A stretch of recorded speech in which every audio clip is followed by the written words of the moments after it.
Sorry, I fixed my iPad. Hello. Welcome. Hi. Welcome to Sci-Fi Vision Fandom Access for Tuesday, April 2nd. I had to look up what date it was. Day after April Fool's Day. Very true. I do not know why my avatar won't change. There we go. There you All go. right. There we go. We got it. All right. Well, hello. Nice to see you guys. And hello to everybody out there watching and in the chat and stuff. And I could still use the thing. You're still sitting and texting everyone. I think that was Alyssa. Little background people there. Yes, that was not here. Definitely, AJ muted himself though. Well, hello. So tonight we are going to talk about the Ones Who Live finale and Constellation finale and Resident Alien. I'm thinking what else? Everybody problem. The first or the second, third episode, and then you guys can talk about Shogun once I leave. Sure. Yeah, we got a nice busy show tonight. Tons of stuff to talk about. So,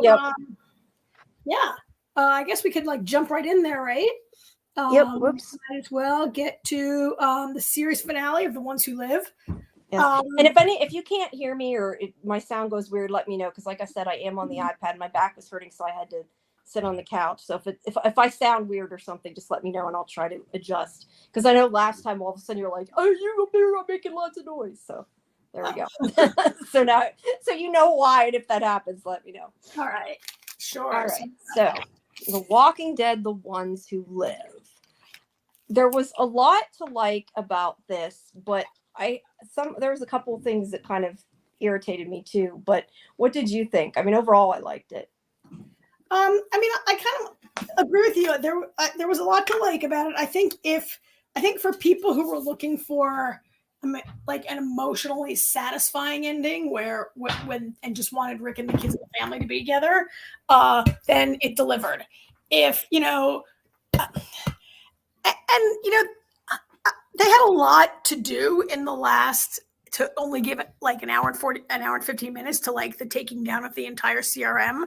So I think they did a pretty decent job of compressing the storyline. Although I think, as always, if you were looking for, action and motivations and dialogue that made 100% complete sense, then, this is not that show.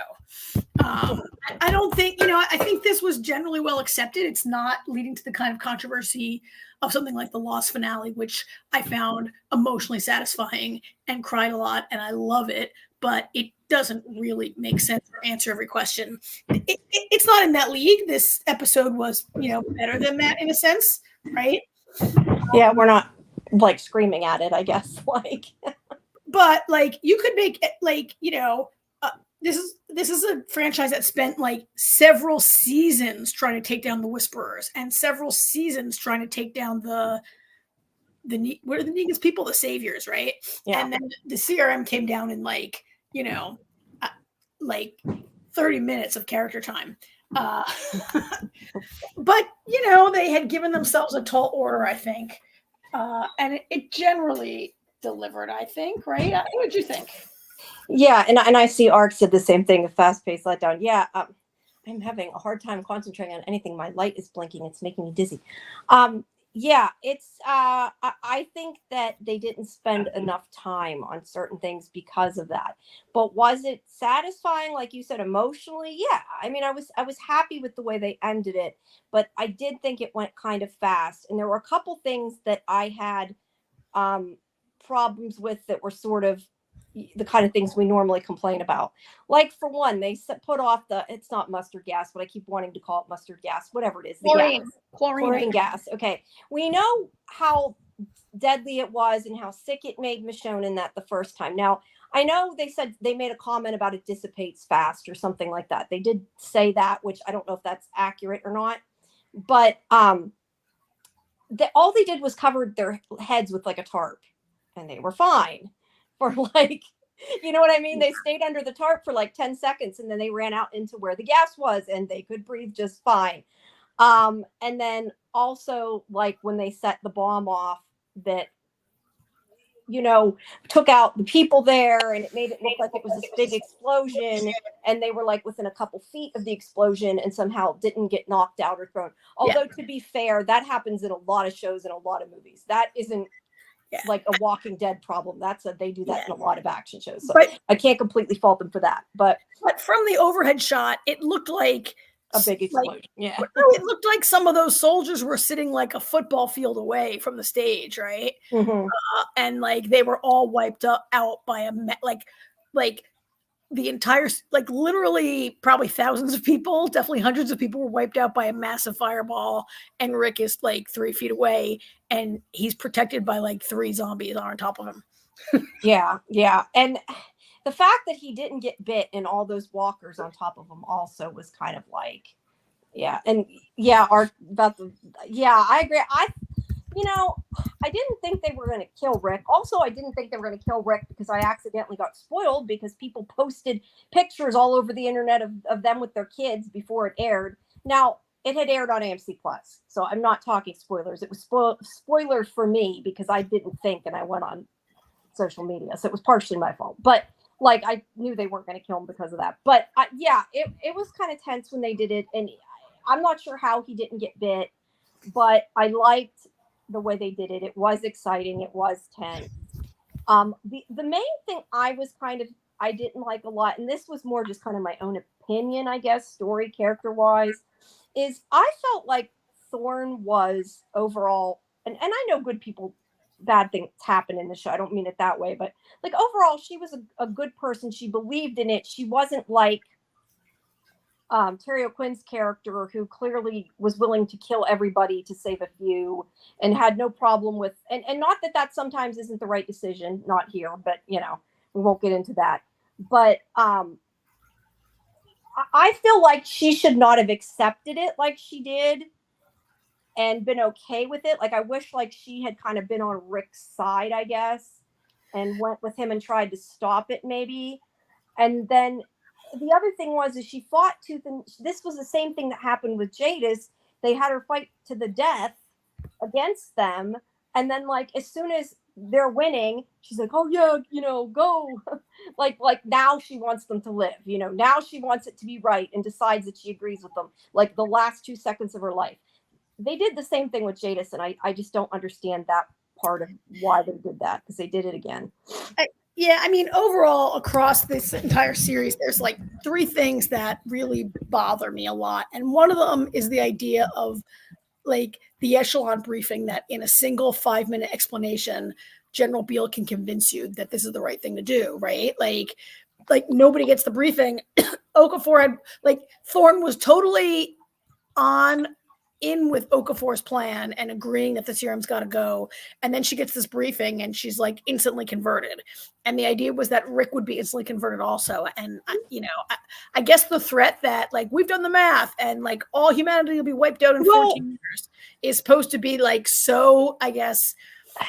I think it's maybe for I don't want to say greedy people, but for people who only care about themselves, because the one thing I felt like, no, not at all. I think he's positioning it as people who only care about the future of the human race and that it's okay to wipe out. That's what I mean. But let me finish my statement. Sorry. I feel like I agree with you're right with what you're saying, but not with what I was about to say.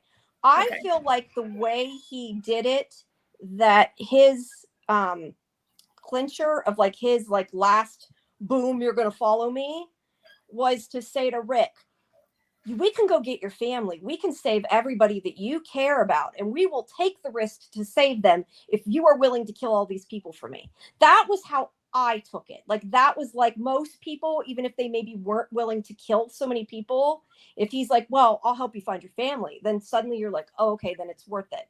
That was how I felt about that conversation. Maybe you didn't feel the same way. Yeah, I mean, I felt like it's supposed to be sort of so overwhelmingly like intense, like we've done the math and humanity's gone in 14 years, right? Which, first of all, like, I don't know, maybe someone would say, can we? I just feel like this should be like more of a slow process of slowly building in people, like the intensity of how important this is, to get them to come around, instead of being like, we're doing great things for the whole world and we're taking care of everybody and we're going to save the world. And then like one day they're like, oh, actually we're going to kill everybody because like we're the only ones that matter. Let's kill everybody else. No, that's not why. I don't really think that's why. But I mean, yes, it's convenient that you've picked yourselves to be the ones who live, but like they're going to kill everybody because like the resources on the earth can only support X number of people. And if we share, we'll die. But if he's basically saying everybody's going to die anyway. It'll only let us live a little bit longer. It's not, to me, I feel like to me, it would have been more something that people could maybe get behind if he said, us killing these people can save the human race. No, he said, us killing these people can make us live 14 years longer. No, we're still going to die. That's how I definitely took it with what he said. Well, I look at it, this is the way to save that. Maybe they can like live long enough to find the cure and the answer, which is what supposedly is going on. They never mentioned anything that happened on the world beyond, which is like up in Buffalo, there's this whole bunch of scientists that are trying to figure it out and find a cure. And who knows what the hell's going on with these people in France, right? Who are supposedly trying to figure it out also on the other show. But none of that was ever like referenced. But if you've watched, like I really, from watching all that, took him to mean like, we're all wiped out in 14 years unless we do this. And then we have a chance. Yeah, I don't know. I just didn't feel like, and maybe, again, some of these things may just be the way kind of we both differed with the way we took it. I don't think he said anything about about a cure. I took it that he had already given up on them. I don't know. Well, I didn't take it that way. That's how I took it. But the point is, you have to be willing to kill all those people. It's either way, whatever you took from it, it's ridiculous that in one speech, Terry O'Quinn's going to convince you that it's okay to kill all the survivors. Pretty much anybody who's still alive, I would think would be pretty tough, except for those three morons that were in like episode 4, right? Which it's amazing they lived this long. Mm-hmm. Because everybody who's alive at this point should be really tough, except when the show requires them to be more idiots, right? And then they act like idiots. But I mean, that was kind of annoying. I mean, I have some other pictures of other stuff that happened in this episode. I mean, to me, the most annoying thing in the entire 6-episode series is insistence on referring to Rick as the brave man. And even in this final, cute kind of scene at the end, which let me get to my picture here. We just lost AJ for a second. He'll be back, I'm sure. We get to this like family reunion here at the end, right? With like, and they say stupid things like, are you, like the kid is like, oh, are you the brave man? Yes, I like no one, like, it's just like, wouldn't they be like, dad, and well, he never met his father though. I agree with what you're saying, but at the same time, to RJ, he isn't exactly his father. He never met him. That was just because he never met him doesn't make him not his father. And why would you not refer to him? Why would you father? raise your kid not to think of his father, but to think of this guy like, oh, I was impregnated by this guy, the brave man. No, you have a dad, and I'm going to go find your dad. That's a good point. That's a good point. The whole thing was just so stupid for the entire 6 episodes. Like, I mean, it made sense for the I mean, I always thought in the voiceover, like she's saying the brave man, she's writing these letters because it was like in code, I felt like. And in case these messages were intercepted, she didn't want to be saying your father, your dad. But it turns out that no, when they meet in person, he's like, are you the brave man? And he's like, right? I'm like, what is going on? Like, that annoyed me for 6 weeks, really. I thought it was like a little overdone. So that really kind of bothered me. Talked about Rick's gun. Yeah. You've even seen that picture. She has it. The other thing I want to mention, or the hat, or Carl's hat, which used to be Rick's hat. Yeah. And then I see Ark said this. I did want to comment. I think that could happen. I think it depends if they can pay them enough money to make them come back for one of the spinoffs. She's saying that she thinks all the spinoffs will converge and that we might see Rick and Michonne again. I don't know. I really don't. I would say yes if it was another show on this show. I just don't know. I think it just depends what happens. To be honest, I've said this before. I would not be 100% surprised if they found a way to bring this show back because they gave them more money and decided they wanted to do it. Oh, not me. I felt they tied this up. Oh, I definitely think they tied it up. I'm just saying I could see you know. They tied it up with a pretty bow on top so these people can be done and move on with their much bigger careers, I think. I mean, I just don't, I mean, I don't know, but I just don't see why either of the two leads would tie themselves back to this franchise, which They could do a guest starring role though. it's like not one of the other ones. it's not the quality it was years ago. It's not as popular as it was a year ago, partly because of just fragmentation of television and fragmentation of the franchise and whatever, right? And like fatigue of like of having to keep watching for 20 years. I just don't see these two big stars. And I feel like this franchise has fully committed themselves to Norman Reedus as the leading man now of the Walking Dead franchise. And not that he wouldn't be willing to work with Lincoln again. I just like don't like, I just don't really, I mean, I think they wrapped it up so like perfectly with a little bow that you don't need to like see these. Yeah. Art's saying that they said they would if they are in charge again. I know that they have, and even Gimple sort of left it open-ended, but it's also a possibility that they are saying that because they want fans to be happy and keep watching the other shows, hoping they'll come back too. I guess. That. I mean, that's not why I watch it, but no, but I'm saying I would think that's a possibility just for that reason as well. Yeah. I mean, I feel like I can't make the thing go away so that we're not, I have to go like this, I guess, to how do I make this go away? How do I make this go away? There you go. Nope. You had it a second ago. When you have to put the banners. I don't think I can do it. Like I said, I'm on my iPad. I have to do this. I think right. No. Look, I want to do that, and then I want to do this, and now I've got it right. So that one, it's still back there. It's just the red. I know. That way, if I do this, it's just black in the background, and it's not right. Yeah. Okay, it's fine. I think I don't think that's what's bothering people.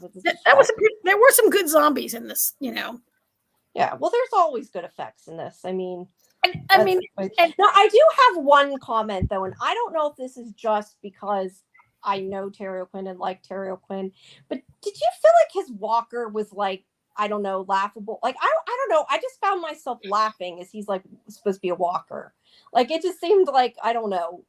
Well, I mean, and I don't know and I know he's such a great actor. I feel like maybe it's just because I know him so much that it seems strange to me. Maybe I don't know. I mean, so two things here. I feel like there's inconsistency. It used to be that when people first turned into a walker, you know, it was very limited, like walker appearance, right? They still just looked kind of dead. And there are varying amounts of like how severely people turn. And so I felt like he wasn't that much turned, but also like he's a good actor, but you know, most of the people who play zombies, they go to the regular zombie school and go to zombie training. They reuse the same actors over and over again to play zombies. Like they're really, and you know, for a person who shows up, or they're people that have been on the show for years and are around those people more. Is the other thing they use the same extras over and over again. The same people, you know, they're looking for a certain body type to play a skinny, starving zombie, and a lot of the people, maybe that's what it was. There's many like actors whose entire job is like playing they do, you know, people that live down in there in Georgia have been zombies over and over again. And so all I'm saying is like any guest star like Terry Quinn or anybody else shows up and you probably get limited like opportunity to practice walking around like a zombie, right? Let's mute AJ. There we go. I muted him and it's not there. He was muted. Now you unmuted him. I didn't touch him. Okay, he muted it. Well, I muted it. Anyway, it was nicely tied up with a pretty little bow at the end. You know, and it was fairly, you know, it was. I mean, I agree. It's frustrating the way some of it did move kind of fast and, you know, gloss over like what could have been an entire like 2 hours of trying to take over the CRM, right? I mean, Rick and Michonne in this show are like superheroes that can do anything without even getting a scratch. And I know that's part of the point, like their overwhelming super confidence and hubris at this point. which frankly is a little annoying that they're not even ever worried about the risk they're taking. Because we can do together, we can do anything. Wonder Twins activate, Yeah. I wish Rick would have been at least a little bit injured after like he blew up a massive like amount of explosives 10 feet away from where he was standing. But I mean, he didn't even like have a scratch on him. It's fine. We expect it. We're used to it. And it was kind of the point of this whole 6 episodes was their belief that they can do anything. I did think of you, Jamie, though. We've said so many times that every time Rick and his people show up at some community, it ultimately gets destroyed.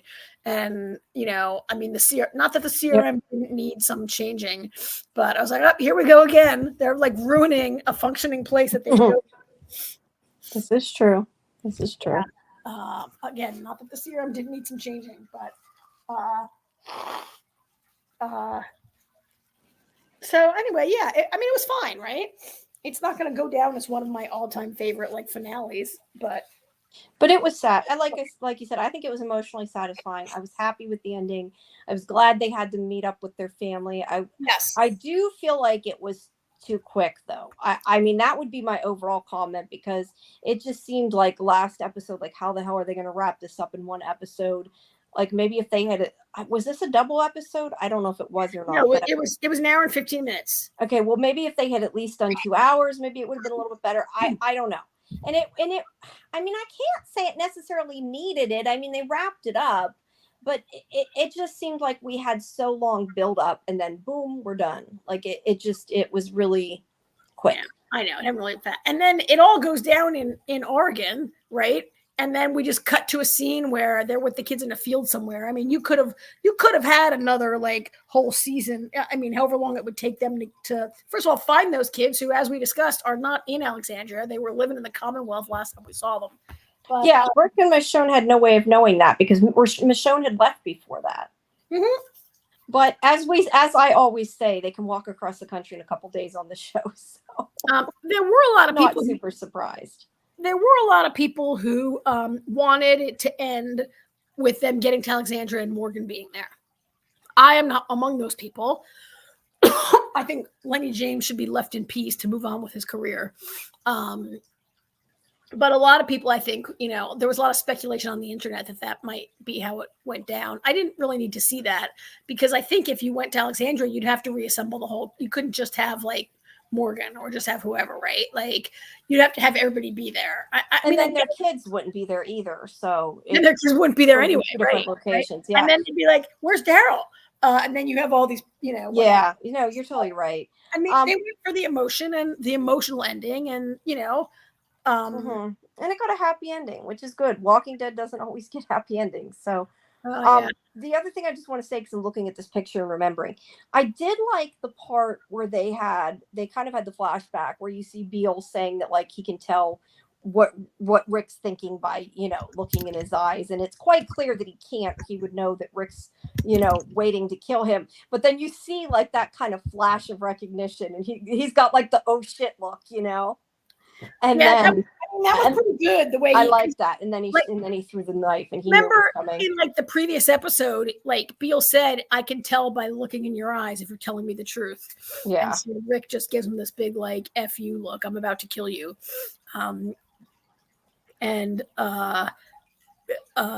We have this fight. It was kind of cool. I mean, I don't know.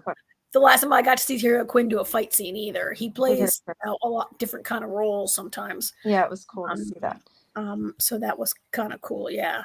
Now, Ark, I was just going to put, Ark said, Ark is saying that it should have, it started with Morgan. It should have ended with Morgan. And, I kind of agree with her. I mean, I know you don't mind. And I'm not saying that I needed that. Like, I was satisfied without Morgan, but I would have liked to have seen Morgan. But like we just said, the problem with that is, how do you put Morgan in? Because if they're going to find the kids, Morgan is not in the same location. Morgan had no way of knowing they were going to the Commonwealth. Like, you would have somehow had to have them merge together and explain that. And I feel like that would have, would have taken a lot. So. Although, on shows like this, you just randomly bump into people walking all over the, Yes, we've established. country. Yeah. No, yeah, you're right. Yeah, You're I mean, right. I agree. It would have been nice. Like Morgan was the first person Rick met when he woke up from his coma. It'd be nice to see, but it'd be hard to put that up to. I mean, it'd be harder to have that make sense than almost anything else. Hey, I just want to interject 1 second really quick. It's storming very bad here and I can hear the thunder getting louder. So if by chance I disappear, it means my Wi-Fi went out. So there is that chance. I just thought I should mention that before we go too far because I can hear it in the background getting louder and louder. Okay. Oh, okay. Wait, hold on. I want to comment on that scene. On this I shot? gotta take a pill. Yeah. That was watching that video. And when she starts tearing, I don't know how she even made it as long as she did. I would have been I don't know, bawling way worse than they were like, okay, we're going to save 10% of the children and we've already picked them out. And we're going to let the rest of them die and don't even try to calm them down quite. Well, I mean, they said try to calm them down, but don't say you'll be okay. That was so, I don't know how anybody can just, it's one thing they're killing the people, but they're outright saying we're going to go murder a whole bunch of kids. That kind of made sense to me. They said, "Don't say you'll be okay. Instead, say they'll be okay." Instead, say it will be okay. Which I felt no, they said say they'll be okay.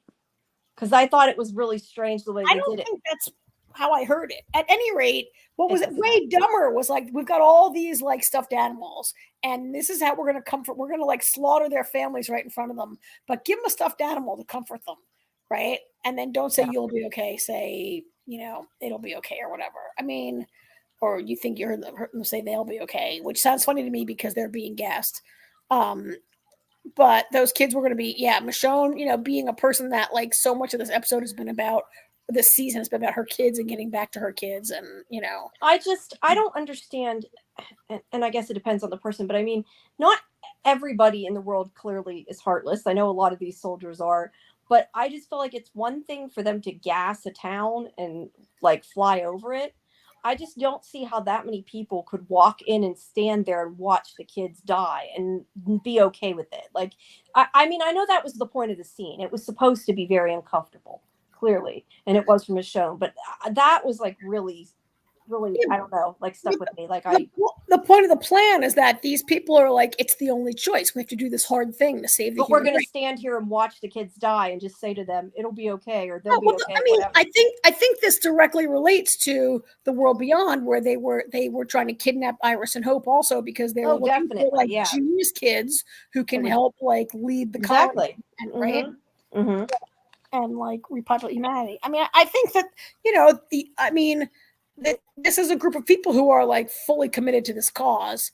I mean, another crazy thing about it was that you see so many soldiers, and I was like, are they all read in on this? Because so few people were being given the echelon briefing, and yet there's so many people present. I feel most you could only do this with a group of soldiers who didn't know what was going to happen. But I don't know, because Beale said something about how many times he'd given that speech. So I don't know.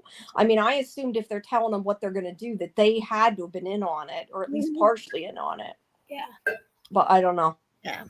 Well, at any rate, I think I only have one more picture that I saved here, I think, which that's when Rick reports, when he first reports back, and he's like, guess what, I'm alive. Yeah, and he's not even weary of him. He just trusts him right away. Yeah. That was his downfall, I think, right there. Yeah. Oh, and Jadis's room. Yeah. Where I thought it was going to be under the picture of Gabriel or something. It was near it, but they made a point of showing the picture of Gabriel. I'm like, oh yes, of course it's in a hole behind the wall behind that picture or something. No, it's a cat or whatever it was. Yeah. Yeah. So kind of funny, but so. Yeah. All right. Well, I mean, this cat. Yeah, I know. It was in the show before that when she made the cat or whatever. Yeah, well, that's the cat statue that she got from the store while they were that she got for Carl when she and Carl were on a supply run, right? I can't remember. I know it was in the show. That's all. And then later there was also a cat statue in the garbage dump. Well, somebody likes cats. Yeah. So at any rate, we should probably I have no other comments on this. Yeah, I think that's been all I will just say, because we need to remember to say this more often, is that if anybody's listening to this and you have comments about the show, let us know what you think. We can always go back to something that if we've moved on, because we should, we need to say that earlier. We never say it early. Oh, also, I wanted to say tall wall. That's all I kept thinking is, God, she grew up so, like, she is suddenly so old, and I know she has to be, but I was like, she's grown so much, hasn't she? Well, and I thought RJ even more so, because he was a kid that wasn't in it as much, right? He's much I wasn't younger. sure if it was the same actor. I thought maybe it was a different one. I mean, Judith, I knew for sure it was the same girl, but him, I wasn't 100% sure. But I never really paid. I mean, I don't know. I shouldn't say that, but I didn't pay tons of attention to his character, because his character was never really that. I don't want to say not important, but he wasn't, a big character. I know it's getting harder to. I feel like it's getting harder to work with kids or to cast kids in shows, because shows now are not like, you used to reliably have a show come back on the air every September for like 22 episodes, right? Yeah, or and it's 17 so far. episodes or 13 or whatever. And now sometimes, I mean, it's been years since we've seen these kids on screen, That's right? true, It's a little bit different situation, but even like a regular show, it could sometimes be a year and a half or 2 years between seasons, right? Yeah, and Ark's saying it is RJ. Yeah, it probably is. But the other thing is too, a lot of times when boys, as we get back to tall wall again, a lot of times when boys they grow so much, like he would look a lot different too, because it's been longer since we've, what I mean, like, she was at the age, she grew a lot, but you could tell it's the same person, where he was little and then suddenly he's not so little, and it's harder to tell. But I like that they got it together. Overall, I like this series. I like Michonne and Rick. I would have liked to have seen another series of this. Do I need it? Am I satisfied? I mean, do I need it? No. Am I satisfied? Yes. Would I've liked to have seen more of this spinoff? Yes. I mean, the other spinoffs are good too, but like, I would rather see more of this and less of Dead City, if I'm honest. I mean, I'd rather probably not see any more of either Well, one, but yeah, but look, I'd rather watch this than Fear the Walking Dead. Well, yeah, I think we all would. So, yeah, to be honest, yeah. But yeah, but I do like how I was just going to say the other thing, and then we should wrap it up because it's been over a half an hour. But the other thing I do like is how they did a really good job, in my opinion, of connecting the different universes, like, and with how World Beyond, like, the different things that were going on there. I would have liked if they would have done that with, like, Fear too, maybe. I don't know that they could have, but I like how although I don't understand half the timeline. I've told you before, I gave up trying to keep track of it. I gave up years ago trying to keep track of the timeline, and I gave up years ago trying to keep track of the locations. I just Google it. Yeah. I just can't do it. But I liked how they were like, well, this is what happened in Portland. Like, that stuff I totally got was what, happened in World Beyond. So, and you can kind of see how that worked. So, yeah, I liked it. Alrighty. So I don't know what you guys want to talk. Let's hit the next season finale that we have, which is the ending of Constellation. Final episode ran this week, and we I mean, I was not wholly satisfied with the way this ended. I think because I'm a person who wants answers from my show, and we really didn't get them. And there was a few like ridiculous things that were happening in this episode, like NASA and the European Space Agency, their secret astronaut mental hospital is a convent in like 1912 Russia. Yeah, there's not a non planet still wearing a habit like that. And they know how to do electroshock therapy on like 100-year-old equipment. Yeah. And there's no doctors, the nun. And Arena, who also I don't know if it was just supposed to make it a little more scary or what, but I'll be honest with this show. I was not as like picking it apart and feeling like I didn't get answers until we all started talking about it. And then I started realizing a lot of the stuff that did not fit, that I don't know, like I didn't quite as much pick up on, because it also, and we've said this before, it makes a big difference when you watch it all together. I mean, I watched it from the beginning to end in like, I think 2 days or something. So I didn't have time to really think it through, because the more we were talking about it, the more I'm like, the whole point of this show is they're saying that she's seeing these things, and that they can, see into the other universe because she went up in space. Then why the hell can her daughter see it? And that's all I keep thinking about as we've been discussing she it. Is saw why it. did I not notice this? Like, Look. when I watched it the first time, like, it wasn't something that bothered me, and then after it did. It never I bothered don't. To answer you, Karen, I don't think that was Kiki barking. I didn't hear her bark. That's a dog. Yeah. AJ, you've been The so outside. quiet. How'd you like Constellation? I'm with you, Karen. I felt underwhelmed for a season finale. Yeah. Yeah, I didn't get you didn't get the same level of emotional satisfaction from the two, like, you know how Alice oh my God, we're getting some weird noise. I know. AJ, That was me. got That the was my crazy chair. microphone again. No, that was my chair. Sorry.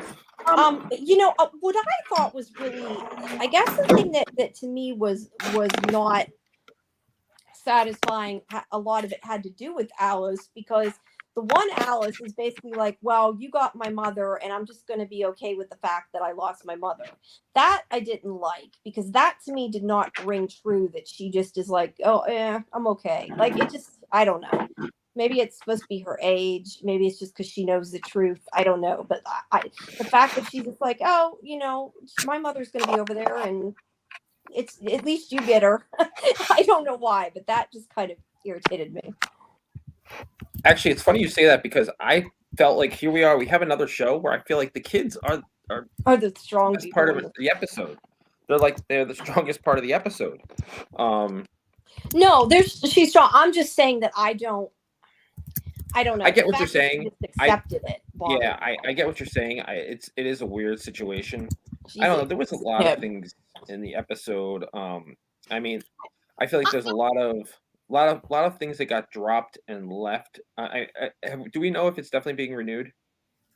We don't know. I don't think. Okay, yeah. I mean, the stuff with Bud/Henry. Bud basically tells Arena who he is, and they drop that storyline. The next time we see Arena, she's with Joe. So there's a lot of loose ends, which is fine if we're going to get a second season. I don't see how we won't. It's Apple TV, and they've been pretty good about keeping things going. So yeah, I don't know. I felt for season finale, it didn't. I don't know. It felt lacking. Yeah. I think it started out really strong, and it was really strong, but the ending wasn't quite as impactful, I guess. Well, it didn't have the emotional, so I don't share your sentiment about Alice, Swedish Alice. They're both Swedish, but the one who speaks Swedish, right? Alice, she comes to terms with Joe having left to the other reality, the other timeline, that whatever happened, she's to terms with it. But it doesn't really, I think for every one of us who loses our mother or a father or a loved one, we come to accept that they have, maybe you believe they've gone some other place, that might, and it's frustrating and sad, but we all have to eventually face the reality after whatever small amount of time of mourning that this person is gone, and you have to so I didn't see it as her any different as when she first had to come to terms with the fact that her mother was dead. I guess that's true. She thought her mother is dead, and at least she got to tell her goodbye. There's that. I guess like she also, as a kid, it seems to me seemed like a little like she would have been more upset, but you know what? I also feel like she kind of did it for her dad too, for her true. Magnus. She kind of seemed like she was doing, because she's like, mom's alive, and he's like, no, honey, So I almost feel like there's a part of her that was kind of like, you know what, you're right, just to put him at ease. Yeah. And it can't be helped. There's nothing for it. She can't bring her back. Yeah. Because, one of the things that was clear in this series is that the bodies didn't switch. It was just like your consciousness switched into this other body. And so, I don't think you can cross over your body. You have to have someone to switch with. She can't switch back because it's not like a Bud and Henry Well, situation. that's not true. Oh, those two guys in the cell in the psychiatric hospital. Well, no, I don't know what that was. But the very last seconds of the episode, we see Joe on the other side up in space with a hole in her head and she moves and her blinks. That was bullshit. There's no way that body could be alive up there. Yeah, well, I don't understand. Yeah, I don't understand what that's going to be. I don't think that's going to be what we think it is. I think. I know. Was that just more of like a try to make a shocking? Yeah, there's no photo of that available online. I guess because it would be like a tremendous spoiler, and there's no way like Apple's gonna make that available. But I thought it was like typical schlocky horror movie that like right before they run the end credits, the dead demon's hand twitches or Jason's like eye opens and oh my god, Jason's not really dead, right? I'm like, it just felt like they went full schlocky horror movie at the end. Schlocky, like horror movie trope. They went for a full horror movie trope. I felt like in the last seconds, and to me, that was the worst scene of the entire whole season. There's just no way that body can be functioning in the vacuum. No, there's no air. Right. And that's the funny thing. Like I was thinking the same thing. I was like, okay, why are they showing, because somebody said, one of the Alice's said, Mom's still up there, and then they show her, and I'm like, why are they showing her? Like I was not expecting her eye to open. That was not what I was expecting at all. Actually, I don't remember. Did her eye open, her hand moved, or both? I don't know, but I think it grabbed the iPad. She grabbed the iPad. Oh, right. She grabbed the iPad. Okay, yeah, she grabbed the iPad. Like, turned her head now, I think it. I mean, like you said, there's no air, so her body's been deprived, so there's no way she's alive. Well, so to be fair, I feel like there's. Well, hold on a second, Jamie. I feel like there's going to be another factor thrown into here. There's going to be some kind of alien presence or some scientific something that's gonna play into this. Like it's gonna be her, but it's not her, type of thing. Which I feel like this show doesn't need that, but I don't know. I also really object to Joe turning up pregnant in this episode. Yeah. Right. And there's no way. I don't really know how much time has elapsed, but there's no way they don't test a woman astronaut for pregnancy before you get on that rocket, right? And there's just like no way. I think they knew. I'm trying to remember. Didn't the other Joe knew it though, and just didn't tell them? Like I figured that she was aware when she went up. You can't. There's no way to hide that. They still wouldn't let them out. You know what kind of physical? No. I mean that she didn't tell her family, not that she didn't tell them. But I don't think they would have let her go if she was. No, there's no way. No, she got pregnant. She got pregnant when she got back. When her and Magnus slept together that first night, or whatever night it was. So she got pregnant immediately upon landing. So she and Magnus are having pretty much. Baby. Maybe yes. Yeah, I don't know. I didn't pay that much attention to the timeline, but anyway, I was just going to say she couldn't have been pregnant beforehand because she was up there almost a year. That's true. Yeah. But anyway, I was going to say in relation to what you were saying, I do think that they just had her move as like a horror movie moment. But I do also see what you're saying, like the way this show is. If there's a season 2, maybe it could be something other, supernatural, alien, whatever. But to be fair, dead bodies do move. After, because they've said that, I don't know what show it was I was watching, but that's been in like other shows, because like they do it and it's like freaky that like the gases and stuff in their body, like when it releases it can like make them move, but in space I don't know. But okay, also I mean I think that happens in like the days and weeks, not like weeks after you're dead, but yeah, in the vacuum of space there's in theory there's no bacteria to like devour her body or anything, right? Decompose her body. Although the Valia does look to be pretty well like she's also been there a lot longer. She's kind of frozen. Well, yeah, I was gonna say she's been exposed to space though. I'm thinking about, remember with in Doctor Who, remember how like he said like you'd be frozen within, I don't know if that was true, but like he had explained like how fast, if you were actually exposed to the vacuum of space, what would happen. So yeah, like on The Expanse. But I mean, there's no life support. It's just as cold inside where Joe's body no, is she'd be outside. dead. Unless Like, maybe she's going to keep, maybe her consciousness will keep going into the other body. Wouldn't that be awful? I mean, I don't think your consciousness can go into. No, I know it doesn't. I'm right? saying, Yeah. I'm saying if it could, that would be awful. I mean, yeah. I mean, I do kind of feel season 2 coming, right? Don't you guys? I mean, Oh, I think it has to. I can't see Apple not renewing it. It's gotten great reviews. Everything in that super weird like psych unit was just crazy. First of all, I don't understand why everyone there is Russian and it appears to be in Russia, and then all of a sudden Magnus and Alice drive there, which I know like where were they? They were in Sweden.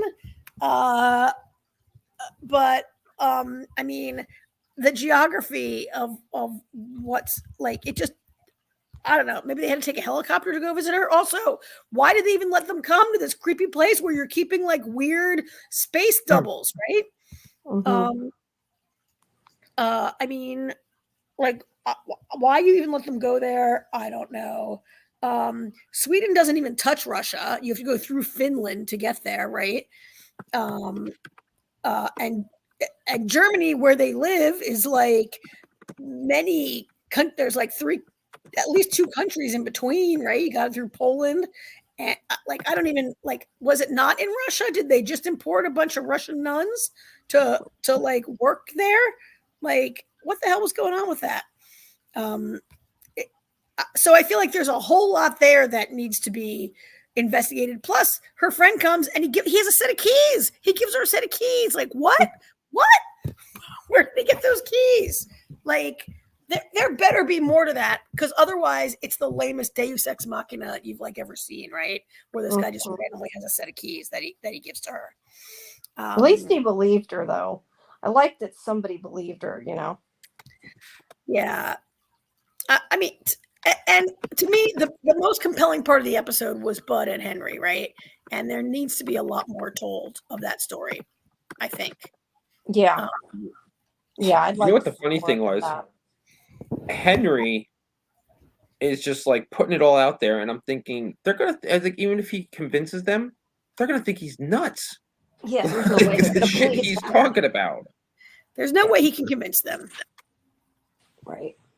Right. I mean, there's just not really a way to convince them, I think. I mean, there's so much there that needs to be investigated, so much more interesting stuff to like happen with his story. He smashed the cow, so he can't go back. And like, I was starting to really like wonder which Bud / Henry is the hero. Like, Henry is a functioning Nobel Prize winning scientific whatever, and Bud is a very abrasive person, and an addict. And I mean, which I get why he became an alcoholic, because he got blooped into the wrong reality and had to like take like the shame and like have his career ruined by this thing that didn't actually really happen to him. Like, I kind of get why that could happen to you. But he's abrasive, and he threw a guy over like a balcony and killed him and stuff. And yet by the end of this episode, I found myself more sympathetic to him than ever. I'm not really sure who's the hero, if anyone. Right? It's a situation of Bud came back and his co-astronauts were dead, whereas Henry came back and his astronauts were alive. So it's kind of like that, you know what I mean? Like that's the difference. That's what the difference in their life is. Because when Bud came back, he was accused of all this shit and what happened. You know, why did this happen? And what How happened did they die? Happen in his world. So because whatever happened, like because you hear Henry has said, he's like, 1 minute my co-astronauts were alive, and the next minute they were, they were dead, and then when I woke up, they were alive. You know, so he switched during that period. Yeah. Now, we don't know what happened prior to that, because it sounds like they're blaming Bud for why they're dead, which is why his life fell apart. Yeah. He made some kind of a mistake, or worse. I mean, not that and he I killed can him see on it purpose, sucks to be to blame for people that you cared about being killed when they didn't even get killed, and suddenly they're dead and it's your fault, or people think it's your fault. Like I could definitely see that would suck. That's not really a great explanation. It would suck, but you know what I mean. It would be devastating. Yeah. I mean, and so with the cow broken, it seems like there's no chance to switch back. And that was a really like mean. It's kind of a mean thing that Bud did, and yet I kind of get it, right? Like, I get it. Yeah. Oh, I absolutely get it. He doesn't want to go back. And then, did you see how like the little sonogram of Joe's 4-week-old baby, which I don't know if you can even have a sonogram because they tell her you're 4 weeks pregnant. It looks like the image on the cow. Yeah. Right? Yep. Which makes me think that if there's a sin to this baby, I mean, maybe her consciousness did really go into the dead body. And I mean, I just don't believe that your conscious can just reanimate like a dead brain damaged, like her brain was like destroyed, right? And then Paul like threw her out there and she suffocated the rest of till death. Like I don't think that body could reanimate, but I mean, it's kind of like the scene with the cat where we saw the cat is dead and the cat is alive at the same time, right? In the liminal. That's true. Yeah, maybe it was just supposed to be like showing that she's both alive and dead. Except that cat didn't sit up and like lick the other cat hello. Good point. I did like that scene though. It just stayed there dead. And if that was the case, is Alice, I mean, yeah, Alice is not really seeing the Valia. It can't be there. But is it Irina going into the Valia's dead body to talk to her somehow? I hadn't even thought about that. Or is it Alice really dreaming? That's what I was gonna say. That's an interesting question because she is dreaming. See, that's why there's so many things that are loose ends in this. How would she see that? Yeah. I mean, it's a dream. How is she going to? I don't know. The more you pick it apart, the more there's some loose ends. Yeah, is it a dream, or is she just seeing the Valia in space in her dream? Like when she's asleep. She saw her in her room. I know, but that could just be like, I don't know. Some of it could have been like a kid having a nightmare, like come to life, like she's seen it in a dream and then it freaked her out. It's hard to tell. Yeah. I mean, also, we don't know the timing on any of this. So, like, the last shot we see is Joe's body reacting. But could that have been actually earlier, like while she's getting electroshock? It's like making her brain go there or something. Is it possible? Let me ask you this. I was just thinking as you said that.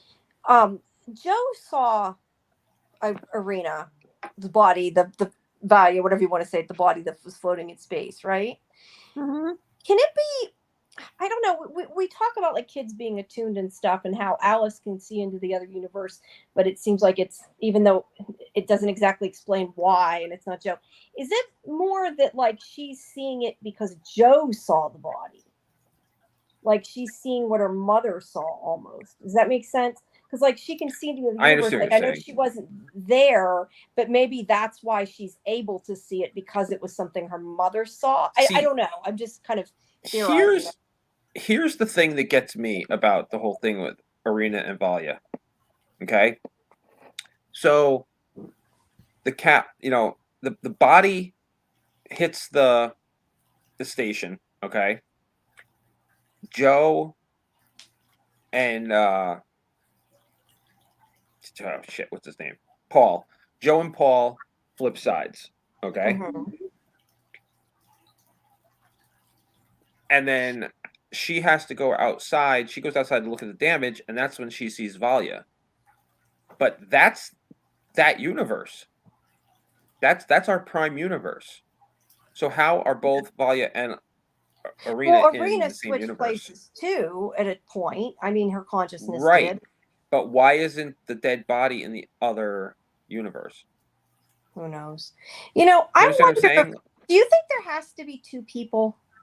I Yes. just was thinking Yes. about it. Like we have Joe and Paul, and then we have Bud in Arena. Yeah. yeah. Like I just thought about that. Like I hadn't thought about the fact that they're a pair Yeah, but- too. Like I'm wondering, does there have to be two of them? Like if But that's Bud relevant or not. Bud and Arena weren't there at the same time, though. Oh, Right. that's true. That's Yeah. true. You're right. Right. And the guy, whoever was the other guy they're keeping in the rehab unit, which Joe sees two identical guys in that cell, right? Yeah. How did they get both of them in there? That was the weird thing they never explained. Another thing that they never explained. I forgot about that. That was creepy. Joe saw two, and it was the first time. Oh, that's true. That doesn't necessarily mean there was two there. She could see through. Maybe on both sides they're being held in a facility. That's probably more. And she sees them in the liminal space because she didn't see him in a mirror. It's the first time we've seen the two together ever, right, in the same shot. But and Henry only see each other through mirrors, and Allison saw each other through mirrors or in the glass, or like in the cabin when Joe turns her head to look at one Alice, the other Alice disappears, right? Like you can't see them at the same time, but that's the first time we've seen. I don't know. I mean, I'm also interested in why Bud and Henry blooped at the exact moment that, like, right when Bud shot Paul is when the bloop happened, right? Yeah. And is that a coincidence that it was at the same moment that the two Alices were together in the cat? Like it happens right when Alice. Is Alice dead for a couple seconds there? I mean, the one Alice says, "Mommy, I don't feel her anymore. I think she's dead." Like Alice died for like maybe it was. You know, I think you might be right. And the reason why I say this is I completely forgot about something until you said that. There was one thing I never understood, and I guess I didn't think about the fact that maybe she died for a second. You know how we get like spoiler lists, this is what you're not allowed to tell. One of the things in it was that Alice died, and I remember at the time thinking, Alice didn't die. Alice is alive. They gave us something messed up, like they had a typo or something. But now that you said that, yeah, she probably did for a couple seconds, and that probably was what that meant. And I just was dumb and didn't pick up on it, I guess. Yeah. So, yeah, I'm not really sure what's up with this show at all, you guys, right? Like there's definitely a got lot more of questions than answers this episode. But I'm still, do you feel though like you as much as I want to see more, and there are a lot of loose ends and not answers, I still feel like I'm okay if it ends there. Do you feel like that, or will you be? No, absolutely not. Okay, you also. If there's not a season 2, I feel like I'm wasting my time. I'm okay. Usually I'm not the one that feels like that, but I do this time. I'd be okay. I think maybe Joe and Alice's storyline has played itself to the end where everybody has sort of accepted. Joe's like, just give me the pills. Let me just like move on. Thank you, Arena / Valia for talking me sense. And the two Alices are like, okay, that but like with Henry and Paul now being together on the same side, like that's a story there. Like those two try to figure that we have to go back. Like story, like those two could really be able to maybe like have a good season of them trying to get back, and then maybe there's some part of Joe that's like, no, I don't want to go back, or Joe's like weird, like two universe. I don't know what's with her baby, because she's from the wrong side, right? And there was that part. Did you guys catch that part where Henry is in court or is getting his like being arrested or whatever, and he says, "Check the DNA. You checked it, right? I bet my DNA spirals in the opposite direction of that guy." And they're like, "No, your DNA is identical." Although I'm not really sure that when they give you DNA tests, that's what they're checking for. But whatever. That's a good point. But like, there's that, right? Like he thought they should not be identical. And like, I don't know. I feel like we can set Joe aside now. Like that story didn't really go to a satisfying conclusion necessarily, but it's fine. Like that family accepted where they are. So I could see like a Bud and Paul second season being cut, like shifting more time to them. Might be interesting as they try to get back. And they have no Arena on their side and they have no Joe on their side because they're both dead on that side. Yeah. I don't know. Could be interesting, but there's definitely a lot of plot holes that they. Yes. Also, there's allegedly, like the story tells us, there's a ton of astronauts who've been through this. Like even Joe, is it Joe? Someone says like, well, if you know that space makes people go crazy, which it doesn't, but whatever. Why do we keep sending people to space, right? Mm-hmm. But they give them the medicine so they forget it, or at least that's what the plan is. What is the cover up there? But if it keeps happening, but anyway. Yeah, I feel like if we don't get a season 2, it's going to be kind of frustrating. It's going to make this ending seem much worse. Yeah, I don't know. I feel like I can be okay with it, but I'd like to see more. Maybe it's because it's been a while since I've seen it, though, too. It might be a little less fresh with me, so. Yeah. Because I usually am like the opposite of that. You know that. Yeah. But that's right now how I feel. So I don't know. All right. Should probably move on to Resident Alien. All right. Oops. All right. This was episode 7. No, 7? Yeah. Yeah. A lot happened in this episode. Oh, look who was back in this episode. The baby came back. Oh. A lot of people came back in this episode. Yeah. Sahar came back also. Mm-hmm. This was a better episode, I thought. The last 2 were quite silly. They were fine, but this was they dialed down the silliness a little bit this week. Still comedy, but not as silly. And there was a bunch of like interesting kind of plot development. We're getting, I don't know how many episodes this is. There's one more. Yeah, this was the second to last episode, right? So we're down to it, where something's got to happen. I feel like Is this the season? Is next week the season finale or the mid-season finale? As far as I know, it's the season finale. I think they. So there's only 8 episodes this season? I believe so. But let me look while you guys are talking. It's usually like 13. Yeah, it usually is longer, but they like shortened it or whatever. Which I guess, AJ, is why you're thinking of an A and a B, right? Yeah. I'm pretty sure that's all it is. Yeah. There's only 8. That's what I'm seeing everywhere. And they have not announced whether there'll be a season 4. I hope so. There isn't a lot on SciFi that's SciFi anymore. There's not a lot to wrap up. There's too much to wrap up. Yeah, it was said it was cut from 12 to 8. So we'll definitely hope. But I think we're obviously getting closer to potentially being comic book world where the town is, because more people are finding out things, and we kind of talked about that last time. I wonder why they cut it from 12 to 8. It's SciFi, who knows? I mean, I don't know. I remembered hearing that and Googling it. I'm seeing the same thing, that it was cut shorter. But there's no mid-season hiatus. So yeah, that's just it. Hopefully it will come back. Yeah, that's interesting. Yeah, I don't know why they did that. Anyway, there is a lot to wrap. There's an awful lot to wrap up in just one episode, right? Yeah, absolutely. Yeah. Okay, let's talk about the crazy part first. All of it? Well, yeah, but I mean, the one thing I want to comment on is when Harry is like killing everybody and making them into slime. That was funny. I mean, it kind of had no point, but it was funny. I enjoyed that, his battle scene with everybody. Oh yeah, I liked that. Yeah.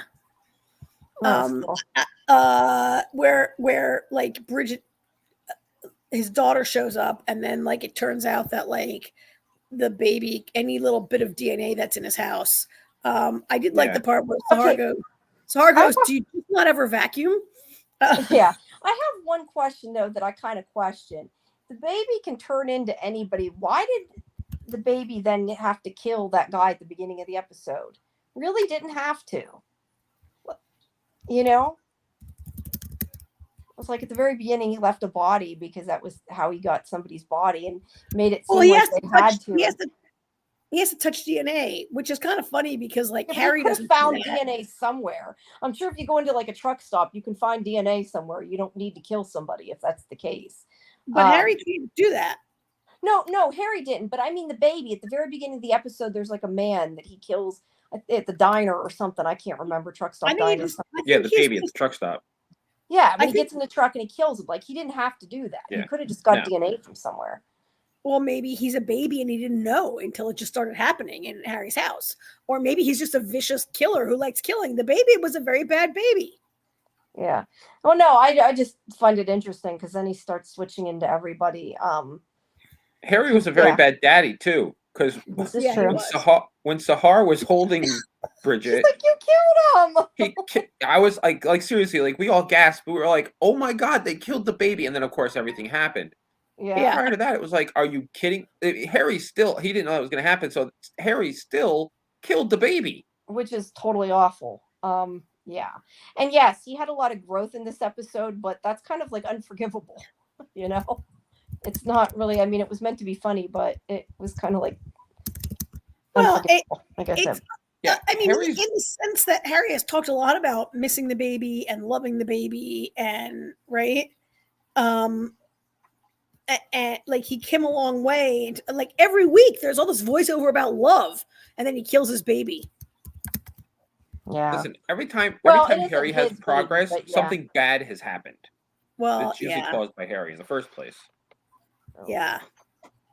Yeah, I mean that was I mean, it's a whole episode about daddy issues, basically, right? But that was like some crazy, like. I mean, like the love for a child was like not there. I mean, granted, the baby came to kill him, and like he kind of killed him with self-defense, right? And the baby really isn't his either. That's the other thing. We keep saying his baby. His baby isn't his baby. It is his baby. No, it's his baby. Goliath's baby. Harry is Goliath. You mean Goliath is Harry in the future. Yeah. Oh, that's right. I forgot about that. Oh, okay. You're right. I forgot about that. Harry is Goliath. Dang, I did forget that. You're right. But at any rate, he is okay killing his baby. And then by the end of the episode, I guess he discovers he loves the baby. So it was a little quick turnaround. But hey, at least it was there. I thought the biggest growth in the episode for Harry was the fact that he decided to let I still want to keep calling her Meredith, Kate, remember. Yeah, that was very un-Harry like. Yeah. And I like that voiceover. He's like, he understands that you need to be able to love as well, and that like by him not letting her see it, like it was kind of more, it was damaging in a way to her with her not knowing what happened. All right, but that's not really why he did it. He did it so he can follow her to the graves. He did it because it's another link to the graves that he's trying to find, right? I mean, that's really why he did it. I feel like ultimately I don't know. I didn't get that feeling because he says that he can use her because of the because he sees the tracker in her head, but I think he's gonna make he's gonna make if he makes her listen, if he makes her forget everything, then when she gets abducted, he can jump in the beam and go up with her. I don't know. But by letting her remember everything, that's not Harry. Like that wasn't selfish that time. And he even went over and hugged her. Yeah, he did. Yeah. I mean, part of me was like, oh wow, he's just caused her like really tremendous pain. But she did, like we saw like many episodes ago where she says to the Greys, please let me remember this time. Please let me remember this time. Right. And the Greys are like, oh, forget it. And that's what I think like he realized was kind of the point, that he knew that it was something that she needed, like that was something that was taken away from her by her not remembering, that it wasn't just about that. So yeah, I think that definitely showed growth, and I think it was heartbreaking. And that's why I said yeah for now. But I think there's, I mean, I don't know if I do hope that if they aren't coming back, they wrapped it up. I don't know whether they did or not. I haven't seen it, but I don't know. I wonder if more people are going to find out by the end of the episode about aliens. I don't know. Yeah, I mean, I don't know.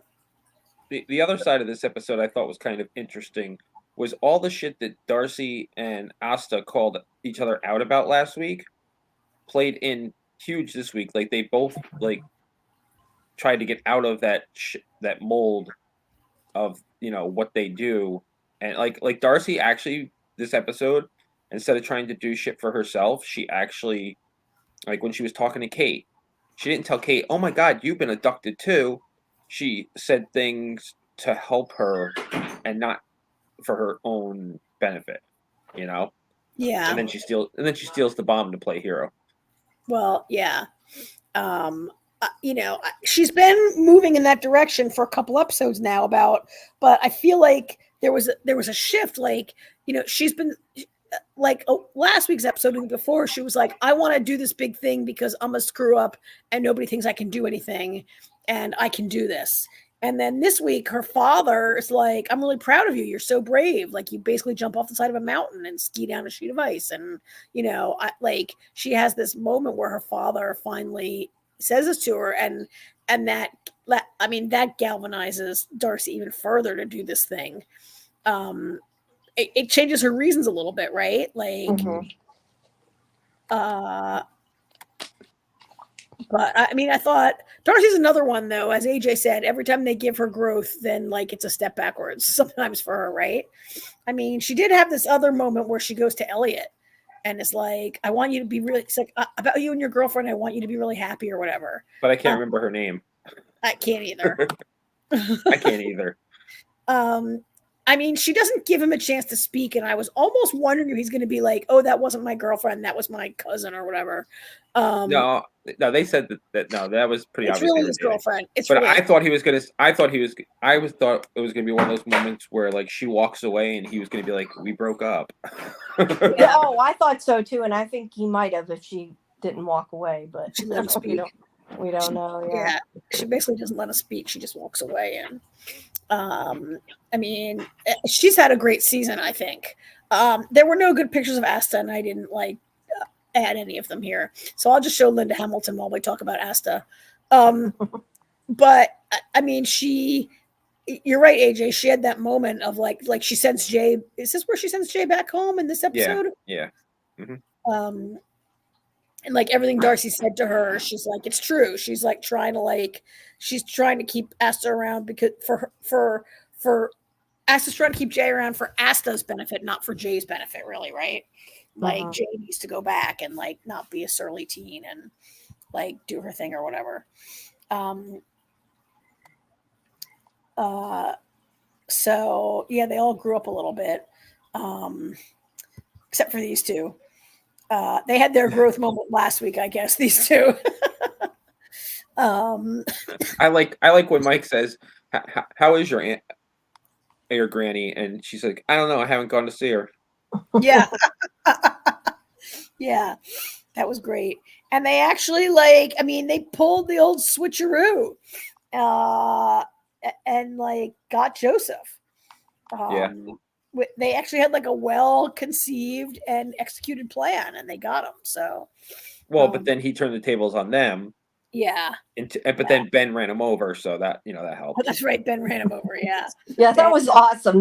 When Ben like totally knew they were watching him and stuff, and he comes and saves them. I didn't expect that either because I figured like Ben is pretty hapless, and he's but he totally knew what was going on for once, which was awesome. Yeah, I can't believe that.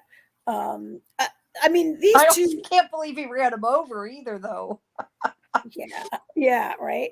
These two have to be totally read in by the end of next episode. There's no way. Yeah, that's why I said I think by the end of the episode, there's going to be a lot of people knowing. There's no way. Well, their storyline go on much longer without them finding out.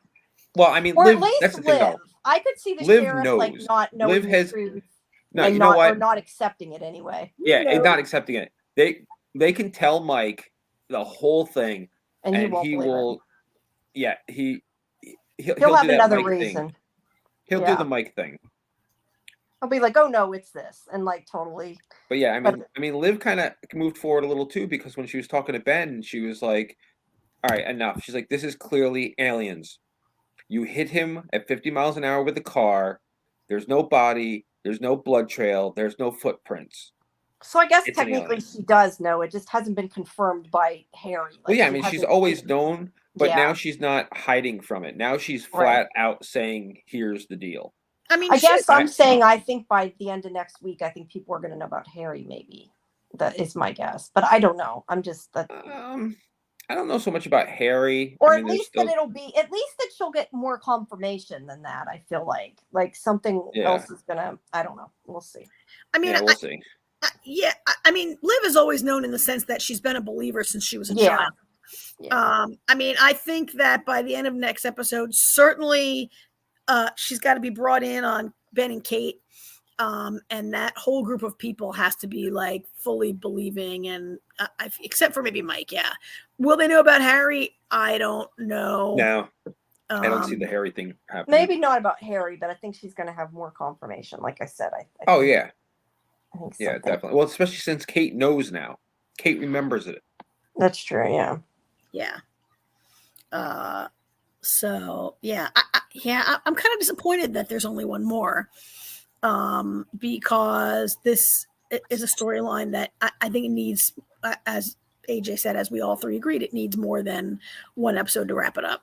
Of course, if they spent less time on like the laughs, we would maybe. Well, I mean, I don't mind laughs, but a lot of time is devoted to like gross out humor and like 12-year-old boy caliber of humor on this show, right? Speaking of 12-year-old boys, Yes. there was definitely not enough Max this season.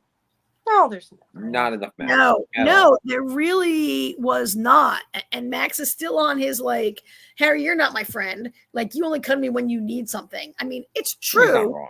But there was a time when like they were like really, much better friends. And I mean, they're putting Max through this thing where he doesn't really have any friends, right? He's not friends with Sahar, went to a different school. He's not really friends with Harry anymore. He's stealing other, he's not doing his homework. He stole Harry's thing. He's acting out a little bit, and they're just not paying like attention to that. I mean, granted, Ben and Kate are distracted by some other things, but like Max's storyline is not getting very much. He's not getting very much airtime. No, neither of the kids. I mean, I know that that young lady who plays Sahar had a job, but she that was scheduling conflicts with her, so yeah, that's why she just got back. But I feel like AJ, next week, huh? Your microphone is picking up everything again. What the hell did you hear now? I can hear. I'm assuming that's Alyssa. I can hear somebody in the background. Really? Yes. I can barely hear them. They're in like a room down the hall. Jesus Christ. Anyway, you have some very powerful equipment in your house. Apparently. Yeah. Anyway. What was I gonna say? Oh, I feel like next week is gonna be heavily laden in Wyoming. I think that's gonna be where the bulk of the story is gonna be. Because Wyoming. I think at the very least we're gonna stop the Greys from creating the super volcano. I mean, I think that has to be that has to be wrapped up. That cannot wait for another season, right? Yeah. Especially, I mean, if you nowadays, like most people are making their seasons to function as a series finale if they have to, right? Because you never know if you're getting renewed in the way that you like. Not a lot of shows get a 2-season pickup nowadays. No, although I kind of question if maybe it may have ended different because they got cut shorter. Will they even have time to do? Yeah, but they knew they were getting cut shorter before they went to production. So a lot of shows are like making a finale that can serve as the seasons. And I just feel like they have to wrap that up. I hope they are not going to leave that a true cliffhanger. Just in case, yeah. And I don't know what the ratings have been and if what the chances are of getting a new season. We'll have to see. Well, SciFi doesn't, even if it's getting low ratings, SciFi needs sci-fi shows. It needs to like keep what it's got. There's not that many. I know, but this show has more like special effects than a show like The Ark. Like The Ark, basically people are walking around a pure white hallway all the time, which could be anywhere, right? On this show, like you've got costume. They had like a whole new. They have this special costume. Harry too, You which is probably expensive. You had a 7-foot tall alien. They added this. They've got some special effects of like spaceships once in a while. The alien baby, like that stuff costs money, right? Yeah, they'd have to kind of drop some of the effects, I guess. I'm not saying this show costs more than The Ark because there's like 40 people on the arc. There's a lot of cast. True. Yeah. Not 40, but there's a lot of speaking cast on that show. But I think that, they're not heavily effects, and they're not, out of this world, like mind-blowing effects. They're sufficient effects. I'm just saying, like, that, when you do science fiction, it's expensive, and like, do you just like go to the next show? I don't know how executives make decisions. It would be interesting to know. And SciFi is an NBC property, and so we, have felt sometimes that operation who is running water? It sounds like a fountain.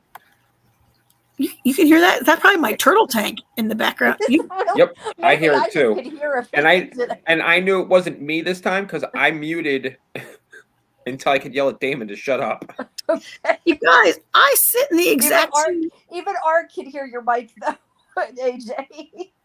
I sit. I know. I saw that. No, I know. I'm just laughing. You guys, I sit in the exact same chair every I am week. only noticing it because it's going to make me have to pee if I keep hearing it. Actually, no, it's funny actually because I didn't really pay attention to it until Jamie brought it out, and I was like, "Oh yeah, I hear it too." I walked to it. I walked to a different. It's okay. It's okay. Yeah, I can't Anyway. believe no one's ever heard it before. I Jamie's never got noticed super it till ears, now. I right. assumed it was running water or fountain or something. I didn't know what it was. Yeah. It's my turtle tank. With gurgling water. There, you shouldn't be able to hear it now. I moved away. So, all right, well, we'll have to see what they give us next week and see if they wrap it sufficiently in a way that satisfies us. All right. Three-body problem. Yes. Guess what? I watched it. There's something I've caught up on that I wasn't. I went and watched the episode today. You're welcome. I was good. Good for you. Really like the show. I do like this show. I just hadn't had to. I thought if you don't watch it today, you're going to get further and further behind, and you're not going to watch it. So I went and watched it. Yeah. First of all, I got to say, assuming that it probably is bad, but I mean, if it wasn't bad, I want these virtual reality glasses. Oh my god, I do too. I kept thinking of that during that. Like, that would be so cool. As long as you can the only caveat I always say is as long as you can always tell you're in virtual reality. And because usually on shows like this, then they're still in virtual reality and they don't realize it. That would be bad. But I got a question though. Are they supposed to be able to feel it when they die or something, feel the pain? Because every time they go to kill them, they like start screaming like, no, no, no. And I'm thinking it's a game. It didn't seem like it hurt them, and they were kind of overreacting. I was curious. Oh, and Art says thank you for asking her to watch it because she's enjoying it. Yeah, it was funny. I don't think they're supposed to feel pain. I didn't think so either, but I kind of wondered the way they were acting. I don't know. I feel like John Bradley's character, when he got his head cut off 3 times. I mean, the best part was when he put it back on a 3rd time. He's like, "No, this is revenge," and then he like takes it off. He's like, "She chopped my head off again." I think he'd be in a lot more pain than if he had. I mean, well, that would be really quick, though. I feel like I think it's also a little psychosomatic. Pain. That's true too, because she keeps saying because it's not real. When they dumped them into the boiling whatever the hell that was. Yeah. And Jin says it's not. Jin says it's not real. Yeah, he started freaking out a little, and she's like, "It's not real," and then he was like, "Oh yeah," and he was fine. Yeah, it might have been more. You're right. It might. No, there you go. You just there you go. Perfect timing, Karen. Yeah. So I think it's supposed to be so realistic that it's indistinguishable. Jin says it's indistinguishable from reality. So certainly you would see that coming towards you in a way that is very different from what you experience watching a video game right now. And it all seems so real that it would certainly be very frightening. Yeah. If not painful, right? And you bloop out of it before the moment you're actually killed. And then it seems that Jin has already mastered like the mind over matter bit about it. And she's like, yeah, it's not real. This is not real. This is not going to boil us. Don't worry about it, right? Because it feels real, but it's actually this.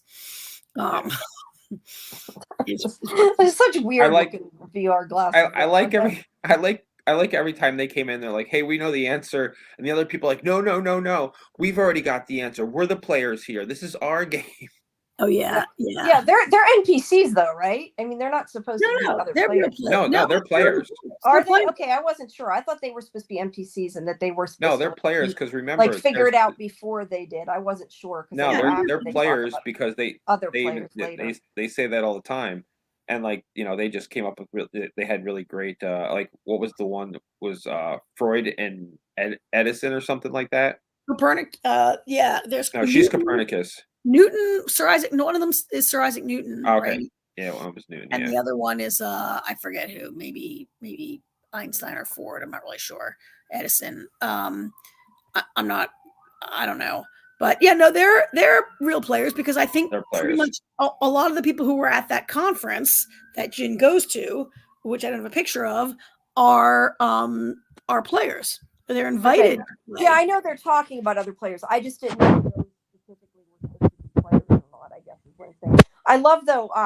Well, first of all, it's cool that Mark Gaddis was in it, but I love when he's like, "This is what would he say, calculus or whatever," and he's like flipping them off while he's talking to them. That was funny. Yeah. So I feel like, I said to you guys earlier, I felt like some of this really dragged. I felt like a big chunk of the second episode, and into the third episode was really dragging. That was why I never got past the second. I watched the second one and then never watched the third one. But after the third one was like really good. Yeah. Yeah. So I mean, as I said to you, I think the problem is the pacing. Not that the story is boring, but there's a lot of time devoted to things that maybe don't need as much time or explanation. And I thought, yes, it was really interesting to see Jin and Jack play through different levels and learn the rules of the game. And it's probably important for us as viewers to see that and learn that. But there was part of me that was like, oh my God, another level, right? Like it went on kind of a lot. I realized that this is not just one. This is a very fat book and maybe a series of books and very complicated. So I appreciate it, but I just, to me, felt like part of this was dragging a little bit. And I feel like a lot of what drags for me is Augie. Yeah, she's kind of the down part of it. Right? She's kind of like her. Like we got our question answered though. She turned her experiment back on, and the clock started right up where it left off. Yep. Yeah. Which she was quick to turn back off. I mean. Oh, and that reminds me. I don't remember if I said this on the podcast last week or if I said this to Alyssa when we were talking about the episode. Starting to wonder if these quote unquote suicides aren't really suicides. I wonder if it's like the people that their clock expires, if little Miss Invisible there. Yeah, I kind of assumed that was the case. That she's actually killing these people whose clocks have expired because she's kind of like, if you're gonna concentrate on your own problem and not ours, then we're gonna kill you. You don't need to be here. Let me ask you a question. The one that they talked to that you're talking about, the one that disappeared. Now I can't remember, and it's been so long since I've seen the first episode. Was that the girl that came to Augie? Yes. Okay, I thought so. And then she killed Jack. Damn it. Yeah, and I gotta say though, and I think that's what prompted me to wonder if she was killing. I think that actually when she killed Jack, I think that's why I was prompted to think that she was killing the other people that were suicides. Yeah, I agree. That's what that made me think that too. But I have to say, he's not a very good detective. That he's not noticing he's getting murdered. I don't know. Maybe he can't see him from there, but he's supposed to be staking him out, and he's like getting murdered right in front of him. No, it doesn't appear. He can't see it. You can see it. It's supposed to be not on the video. Okay, so you think he can't see her. I know he can't see her. Well, but I would think that he would see him get slammed against the glass. No, I figured he couldn't see her. He couldn't see either one of them. Yeah, it was the angle. He wasn't seeing anything. Okay. See, I kind of wondered if that because I thought he's not doing his job very good. No, Ark, I think Ark agrees with me.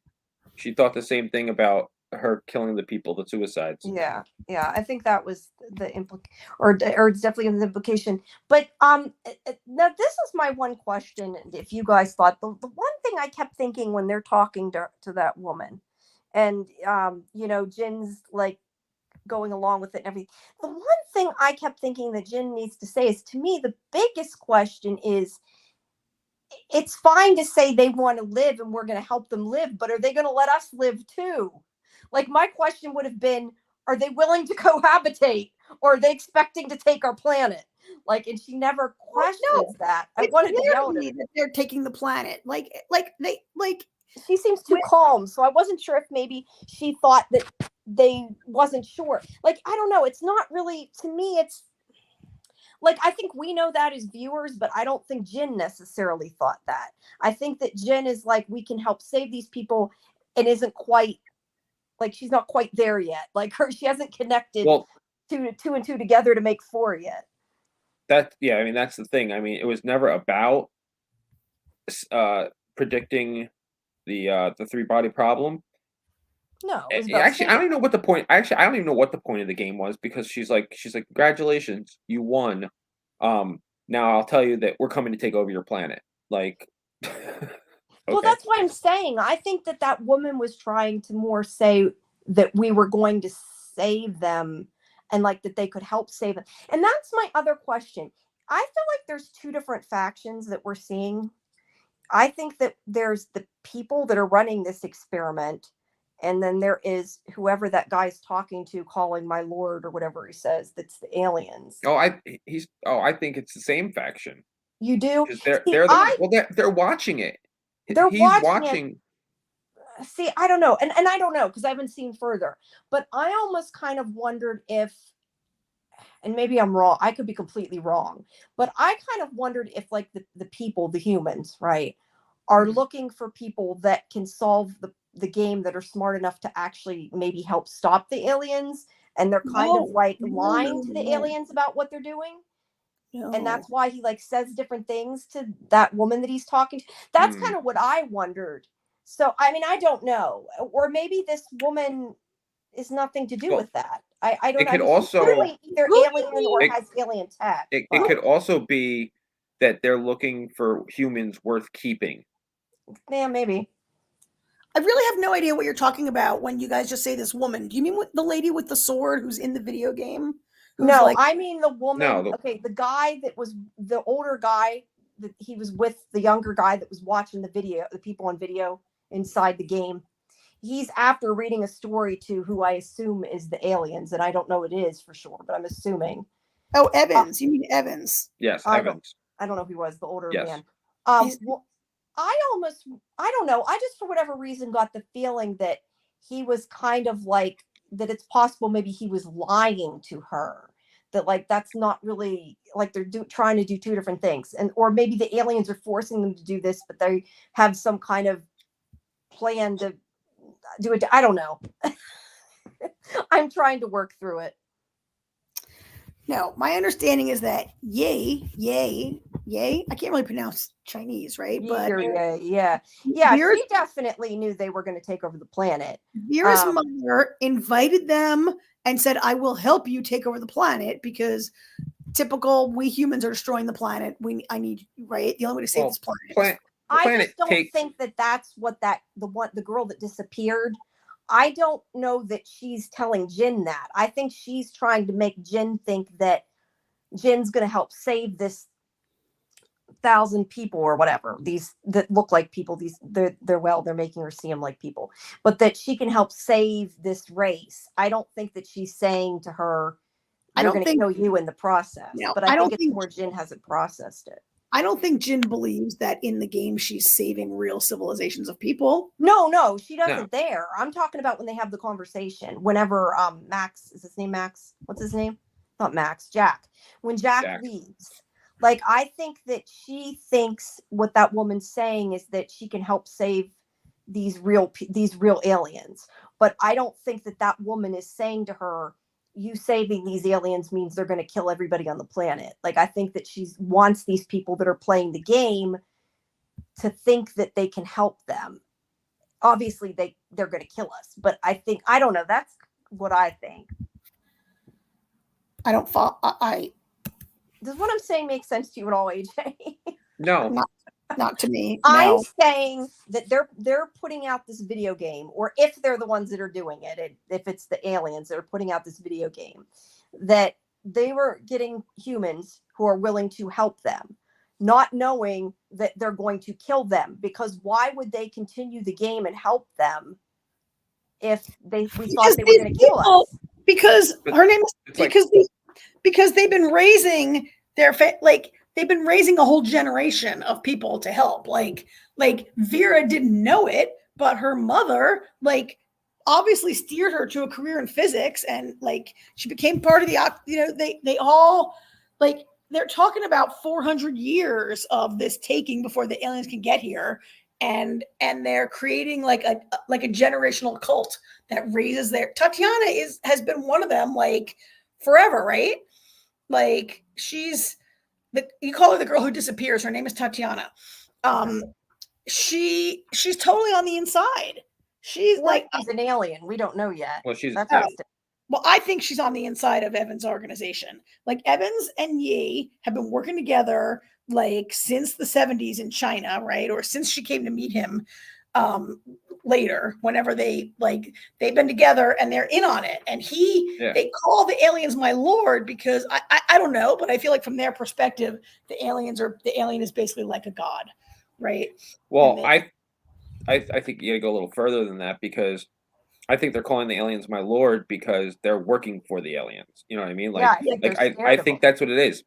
I think Jin and others that have passed are going to be kept alive when they take over the planet. They're going to keep the best and brightest. Yeah, that makes sense too. Of the humans, but they have to do exactly work for them, or they murder them. I mean, I could be completely wrong, but that's just what it seems like they're setting them up for.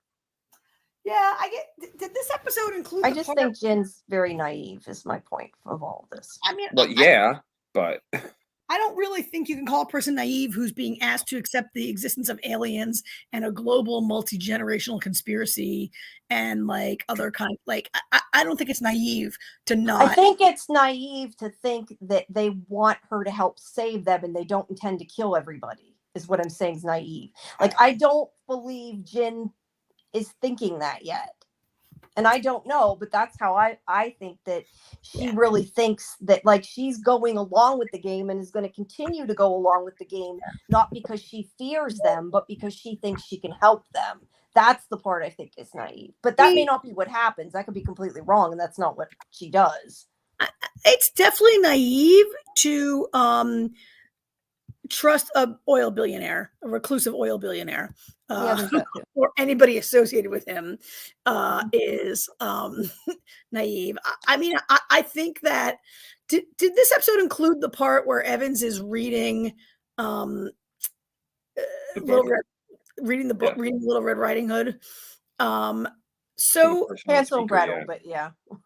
Yeah, it was Hansel and Gretel. No, it was the wolf. It was the big bad wolf, right? Then you're further than us, because this was Hansel and Gretel. Yeah, did you watch it further? Because he said that Hansel was scared and Gretel it was so boring, because Augie and most of these characters are so boring. Honestly, I think Augie's the most boring and the one I care about the least, right? And I really don't care about why we had to have a demonstration of her synthetic diamond, which I'm sorry, but if it can be tapped with a pen and collapse, it's not a diamond, the hardest substance on earth. But whatever. Did you not understand that? Well, it's a nanofiber that she's able. It was because of the cutting method they used, the nanofiber cutting method, that they could cut it so fine. Oh, that's why. Her tapping it didn't make it break.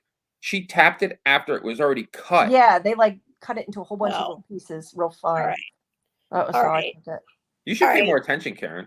It was so boring. She's so boring. Either way, if he was reading a different fairy tale when you were watching it, I think you went ahead. That might be why you're saying. Yes, because it was so boring. I wasn't paying attention, and Netflix flipped it to the next episode, and I just thought it was dragging on and on and on. But the last thing that happened in 3 was Jack dying. I know, and that pissed me off. Boring. It kind of pissed me off that Jack died, because it pissed me off too. Yeah, definitely. Jack's been the best part. Well, he is the most he's the least boring character, and he is like That's why he had to go. Well, yeah, and he was kind of an entree for the audience to bring us in, and I thought like of all the 5 who were going to die first, I thought it would be Augie, and I'd be happy with that. Like when she comes on screen, I thought it would be the guy with cancer. Well, yeah, he has kept stage 4 too. pancreatic cancer. Thought it'd be him. And also, like, I don't know. I don't know what's up with these 5. Like, some of them are not invited. Augie's not invited to play. Cancer Guy's not invited to play. Well, that doesn't mean they won't be now, because Jack like put it on and then suddenly Jack kind of invited himself. Yeah. I don't know. Like, she's boring. I think Saul is kind of boring. Like, I'm You like, know what didn't make sense to me though? So Jin put on Vera's game, and they didn't yell at her. They didn't send her own. They just said, screw it, Vera's dead, I guess. But when Jack put it on, they were like, this isn't yours. You weren't invited. Chop your head off. But yeah, I don't know. But Art says she thought it'd be Saul. Yeah, he's very. Also, he has vices, and so a guy who's always asking random girls in bars if they want to go do LSD outside is probably like not going to live long. You know, although if he was a girl who has sex, he'd definitely be dead already. But a guy who has sex gets to live longer. This is true. But here's the thing: Jin didn't just put on Vera's headset. Ye gave it to her and said, "Yeah, you can have it." That's fair. She's the big boss of the whole operation. That's fair. No, you're right. I didn't even think about the fact that she gave it to her. That's fair. Yeah. Yeah. So you know what I wonder though, and this is just I just wanted to comment before, because we were saying at the beginning how like these are really cool VR headsets. The only thing that concerns me is whenever I think it was Benedict Wong's character. I can't remember, but they were saying how like it monitors their heartbeat and their brain activity, whatever, all these different things. And I'm thinking the only thing that I question is if they're monitoring all those things, can they control those things? That's the part that would scare me. Like maybe they could just stop their heart if they decide to, or give them a brain aneurysm or something while they're wearing it. That would guess we'll find out. Yeah. Yeah. So you guys are going to, I mean, Jamie is probably going to howl in protest, but I think Clarence, the Benedict Wong character, is also very boring. And I don't really know why we have a parallel police investigation story that doesn't really, to me, add anything. I feel like it will. I feel like there's something, I don't know. I feel like it's going to eventually merge with the other story a little bit more, but maybe I'm wrong. Speaking of, we didn't talk about episode 2. We said we were going to talk about 2 and 3, and we talked about episode 3. We mishmashed it together. I mean, we mishmashed it. I mean, we didn't really. We didn't talk anything about the fact that, well, we very briefly said it, I guess, about her about telling the aliens to come and we saw that. Okay, well, we didn't really get into it. I just thought it was cool because it was like, it just reminded me so much of X-Files when like she's seeing the wow signal. Like that's what happened in Little Green Men when they saw that signal. Like that part was real. Like actually what they saw back then. I mean, I think, or heard back then, I should say, not saw. I think her historical storyline has been one of the more interesting parts of the show, and it might be over now. Like now that I disagree. I thought a lot of that episode was boring. I thought it was so cool how she's doing all the math, and how she explained the 3-body, not 3-body problem, but the three celestial bodies and how they're using the antenna. Like I appreciate that they took an effort to explain how they were able to contact aliens. Like they actually, I mean, that was great when she was showing him on the board, and he was like, "Huh? What? How do you know 13 minutes?" Yeah. She didn't even say a word. She just kept drawing things and like pointing at it. And she was like, "Hello." Yeah. And then he tried to steal her shit, and it backfired on him. And it backfires on him. Yeah. I mean, that was great. And it was cool seeing, I mean, it was very cool seeing like the Chinese character, the warning and the alien. So here's a thing though. Like, so it appears that Evans is on his little radio. He's talking to like a single alien. Like, I don't know if my lord is one person or all of them, but like when Ye first was contacted, the alien says, "I'm a pacifist among my people. You're lucky I'm the one who got the message, because if word gets out, they're going to come and take over your planet." And she's like, "Come on down. We need help," or whatever, right? Yeah, she should have ignored that signal. This brings me back to your question of like, are the aliens really going to take over or not? Like, is she talking? Is the pacifist secretly talking to her? Or was the pacifist like, yeah, let me introduce you to my leader, my lord, who's going to take over now and ruin your, like, you're right. We don't really know, like, who they're talking to and how and why is something that needs to be explained a little more, I guess. Well, we got 3 more episodes. Which, do we want to do all 3 of them since we are short next week? Yeah, let's watch the rest of the show. Wait, there's more. Isn't there more than 6? There's 8. I no, think. There's 6. There's 6. 6. And it all dropped a couple weeks ago. So let's just watch the whole rest 6. of the thing. Oh, that's fine. About it next week, because it's been out there for a while. All right. So we'll just deal. Jamie, before you sign off, do you have anything? Trying to think if I have anything in particular. I put up Jill's review for The Walking Dead. I didn't mention that. I forgot to mention it earlier. Okay. I haven't read that. I'll have to go read it. I think I had last week said a lot of this stuff because there really wasn't anything this week. Let me see if there's any. What if I have anything coming up? Hold on. We should have some Star Trek up in the next day or two. Yeah, we should have Star Trek up soon. I put up Lopez versus Lopez. I put up today, but Alex Rider, Dinner with the Family. I had mentioned those before. More American Rust. So those kind of I think I had already mentioned. So yeah, there's Spiderwick comes out soon. I got the press release about that. I'm trying to get press for that. I have no clue if I will. It'd be nice. Spiderwick Chronicles. That's with Christian Slater. So. Oh, so it'll surely get canceled. So it'll get canceled. Hey! Mr. Robot lasted. Oh, it did. Mr. Robot lasted. Curse is over. Curse has It lasted a bit. Yeah.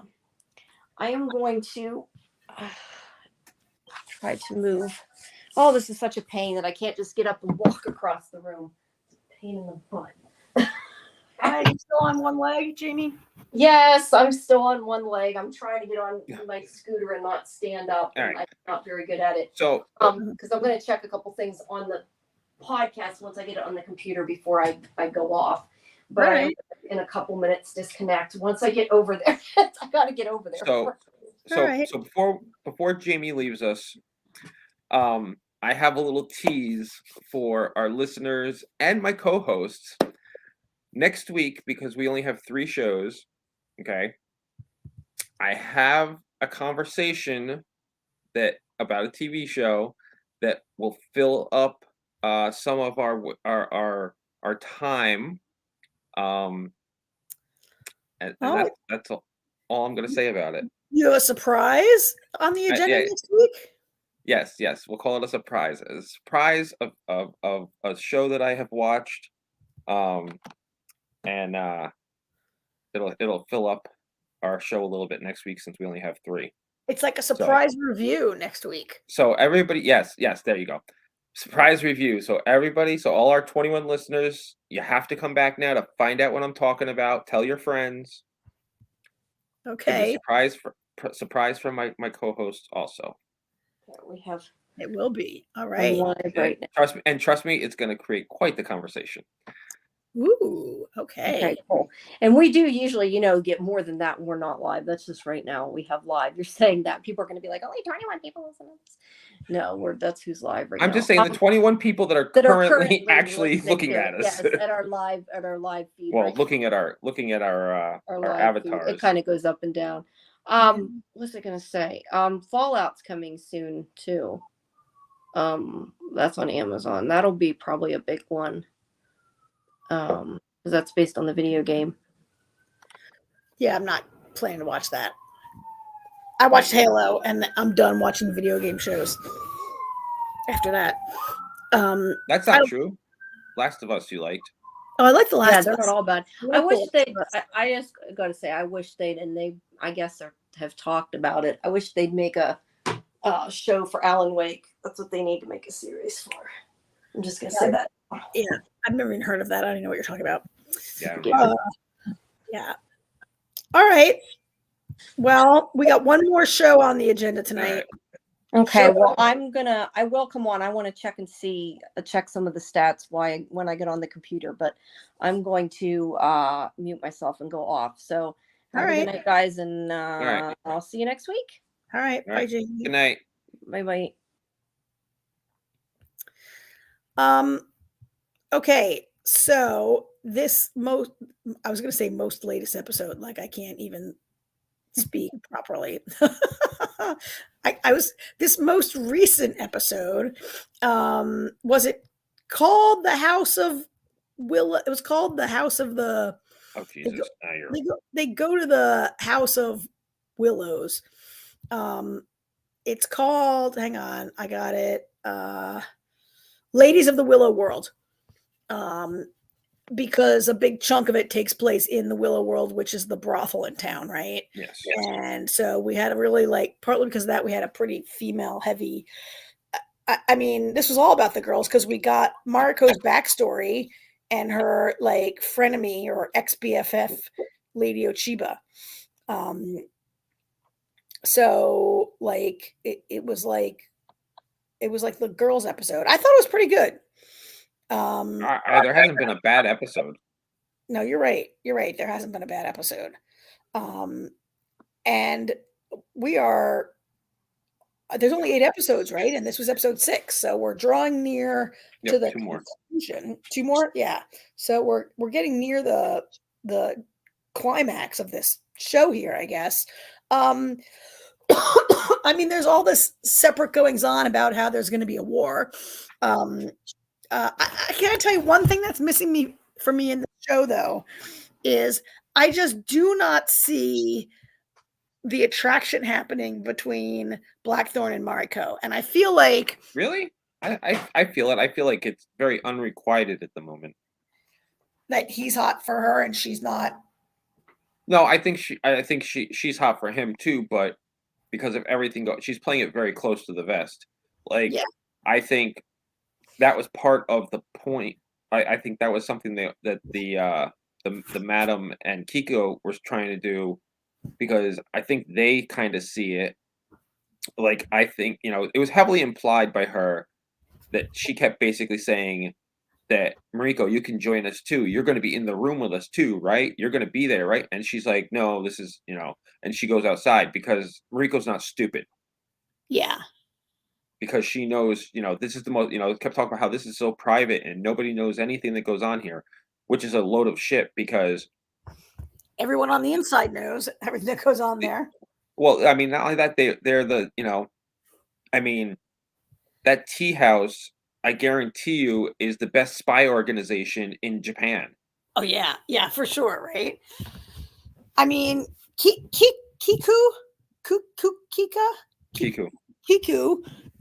she's the greatest courtesan in the land. And she's always with Oni, the devious sniveling weasel nephew, right? Yeah.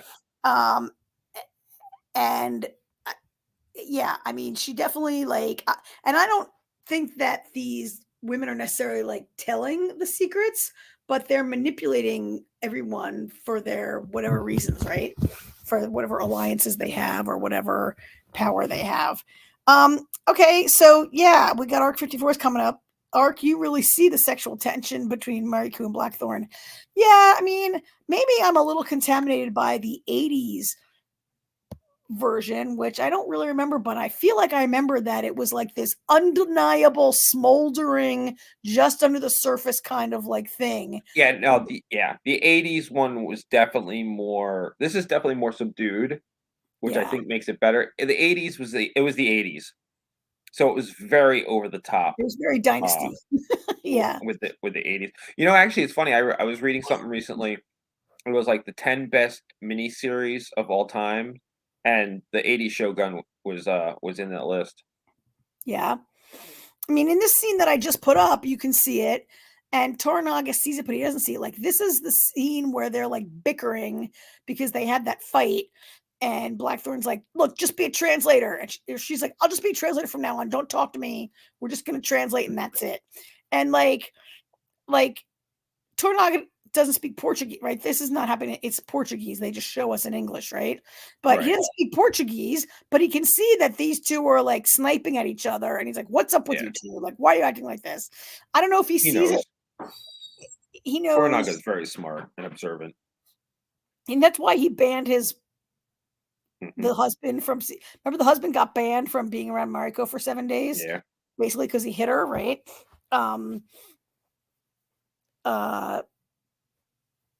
I guess Toranaga, he definitely saw that they weren't getting along. You think he sees that they're, I don't know, like when they're in the tea house, Kiku says, I hear that you two are never seen apart from each other.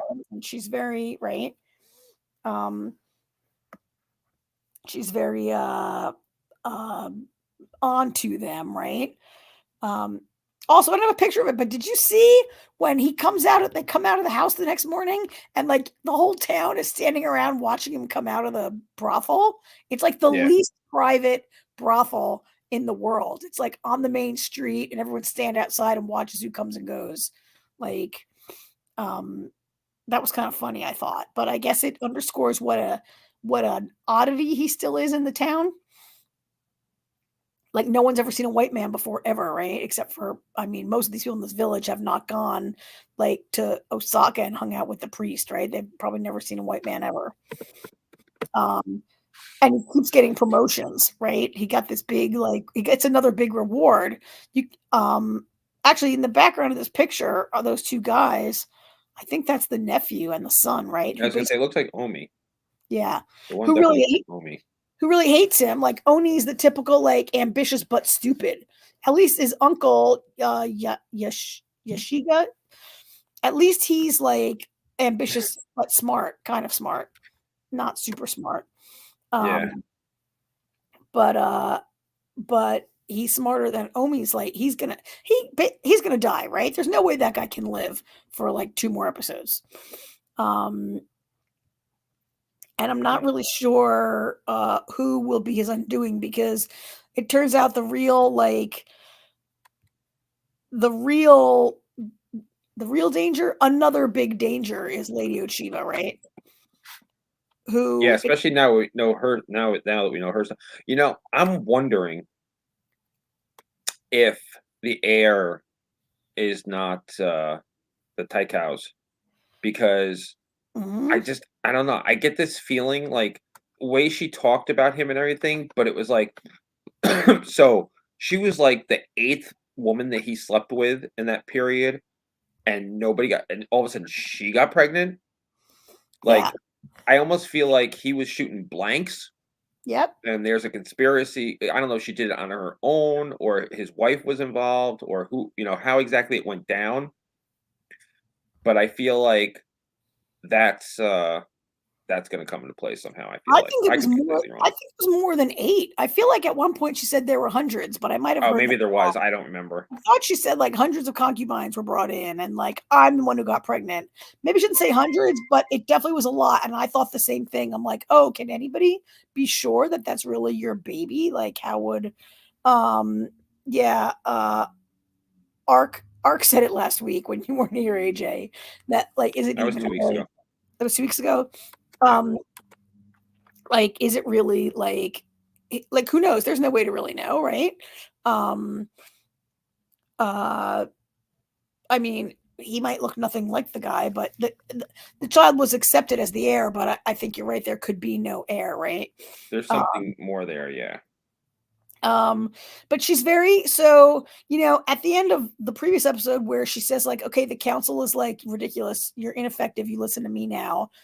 I compared her, I think, to a Cersei Lannister maybe last week or 2 weeks ago, where she's the mother of the ruler in waiting, or the ruler to be, the child ruler, right? And she has a lot of control and a lot of power. And I thought she was like maybe just looking for her own ambition and power. But this week it became clear that she really hates Toranaga. And like a lot of this is about her personal grudge. Yeah. Against Toranaga, right? Because And she believes that Toranaga orchestrated her father's death. Mariko's Which father I like. to kill. No, not Mariko. No, Mariko's father is the one that killed Lady Ochiba's father. Yes, and Lady Ochiba thinks that Toranaga set it all up, Right? Put him up to it, right? She thinks Toranaga put him up to it. And so that's why she really hates him and wants to help bring about his downfall. I like their backstory, how they were like little best friends who were like the two little girls growing up together. And they've not seen each other since. And now they're, I mean, they haven't seen each other, but I would assume Lady Ochiba hates her, right? Well, she yeah, because her father killed her father. Yeah. Even though totally her fault. Yeah, because even though she's a little kid, it had nothing to do with it. It's totally her fault, right? Well, she was of age at the time because that's why he married her off to what's her face. Because he knew he was planning to do it. Yeah. And he married her off to somebody that was inconsequential, so that she could take the power herself. Yeah, so that's kind of an interesting thing that we learned, right? That her father had a mess. Like, first of all, that she's trained to fight, I guess was not. We saw that when they were ambushed in like episode 2, but it's her father has like a plan for her. Like she's married to someone inconsequential. I mean, he married her off to protect her, right? So she wouldn't be like her life was spared. So her life would be spared, right? Because everybody else in the whole family was killed, I think, except her, right? Right, because she was married off. She was married off to someone else. But he picked this boring guy so that she would have some room to maneuver, some room to flourish, or so that she would be unnoticed, or so that she could boss him around. Because I mean, he's not. She doesn't boss him around, and he's a great warrior in his own right, right? An inconsequential family, but a fierce warrior and well respected for that reason, right? So I'm not really sure what her father's plan is, or what we're supposed to believe that a woman could really do in 1600 in Japan, right? Yeah. So I'm kind of interested to see where that goes with her. I don't know where the book went with that, so I have no idea what to even say about that. I have no clue where that could be going. Any thoughts? Nope, but I'm sure we'll find out. I mean, maybe we'll get to see a big girl fight. Maybe we'll get to see her fight. I think we'll get to see her fight again before it's over. We'll see who fights, but I think we'll get to see her fight. I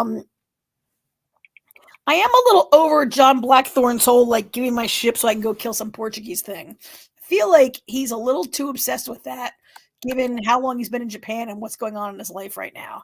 And he really like is kind of like, I mean, he really hates the Portuguese a lot in a way that like I get it, but I kind of don't get it at this point, right? Like their assassins could kill him at any moment. He has bigger problems than like I hate the Portuguese. Allow me to disrupt trade for them because they just want money. Which I'm like, I kind of was like, okay, Blackthorne, do you think the Japanese are stupid? Doesn't anybody know that another power comes to trade with you, that it's really for their own enrichment? Like, who doesn't believe that your trading partners are trying to get richer over you, right? I don't know. It feels like they're not as bad as as John Blackthorne feels they are. And those two priests are kind of they're completely.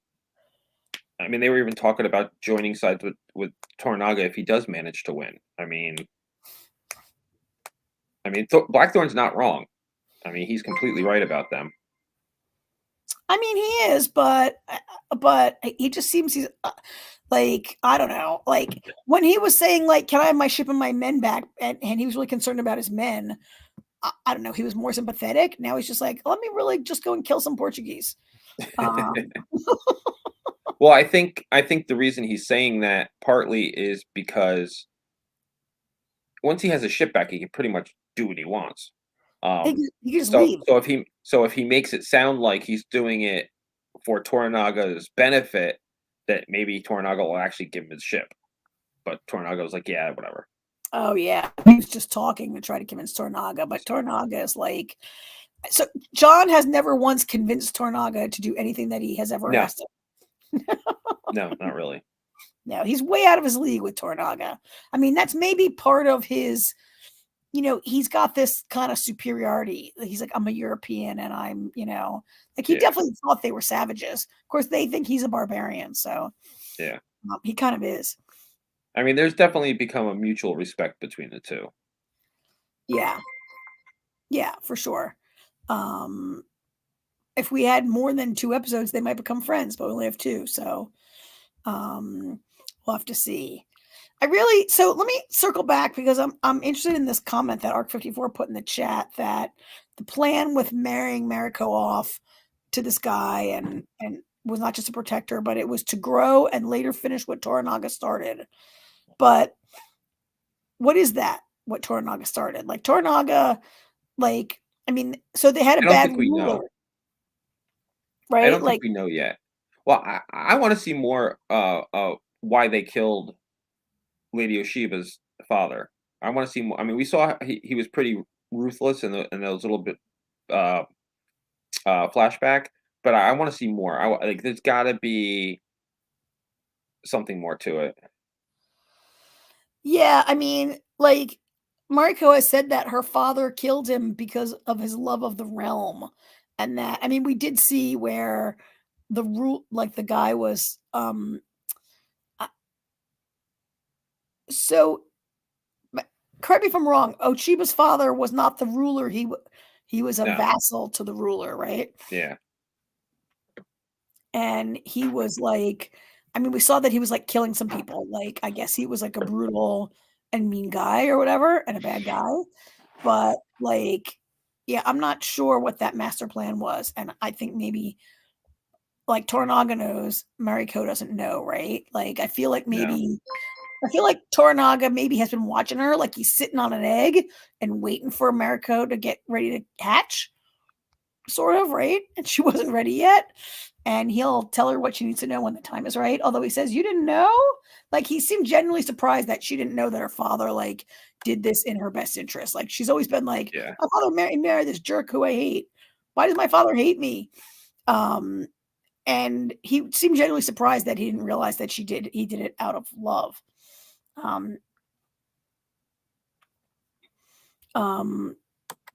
So yeah, that's a good comment, right? I think he wanted a united, not a warring Japan, Ark says. Yeah, that makes sense. And that's what we've got right now, right? Like we have the regents on the council are all like kind of fighting amongst themselves and trying to like kill Toranaga and stuff. Well, and that's mostly because Ishido wants power. Yes. And Toranaga's like, I have no interest in power. I don't want to be the shogun. I just want to like, raise this kid to honor the dead guy's wishes and raise this kid to be the leader someday. I don't know. I feel like he's going to be the shogun by the end of it. Like the show is called Shogun. Like I feel like he's going to become the shogun. But it's going to be kind of hard to get there. Yeah. All right. Well, we got that. Anything else that we forgot about? No? Okay. No. So next week we're back with what's on next week? We'll have the finale of Resident Alien. We'll cover the rest of Three Body Problem. And we'll have Shogun. And my surprise. And we'll have Star Trek Discovery premieres this week. Oh, it does? On the 4th, I believe, the day after tomorrow. Tomorrow. No, tomorrow. It's the 4th, right? Well, Thursday. Because it's now Wednesday, technically. Oh, yeah. So Thursday. On Thursday, it premieres, I believe. I didn't realize that. So, okay. So the show's not going to be as short as I thought, but still. All right, so we'll add Star Trek to the mix next week. And AJ's big surprise. I can't wait. I can hardly wait to find out what that's going to be. All right. All righty. Thank you, everybody, for listening. Ark, pleasure having you in the chat as always. And remember, people, other people can chat too. You don't have to leave Ark all by herself in the chat. I know. People are always welcome to come in and mix it up a little bit.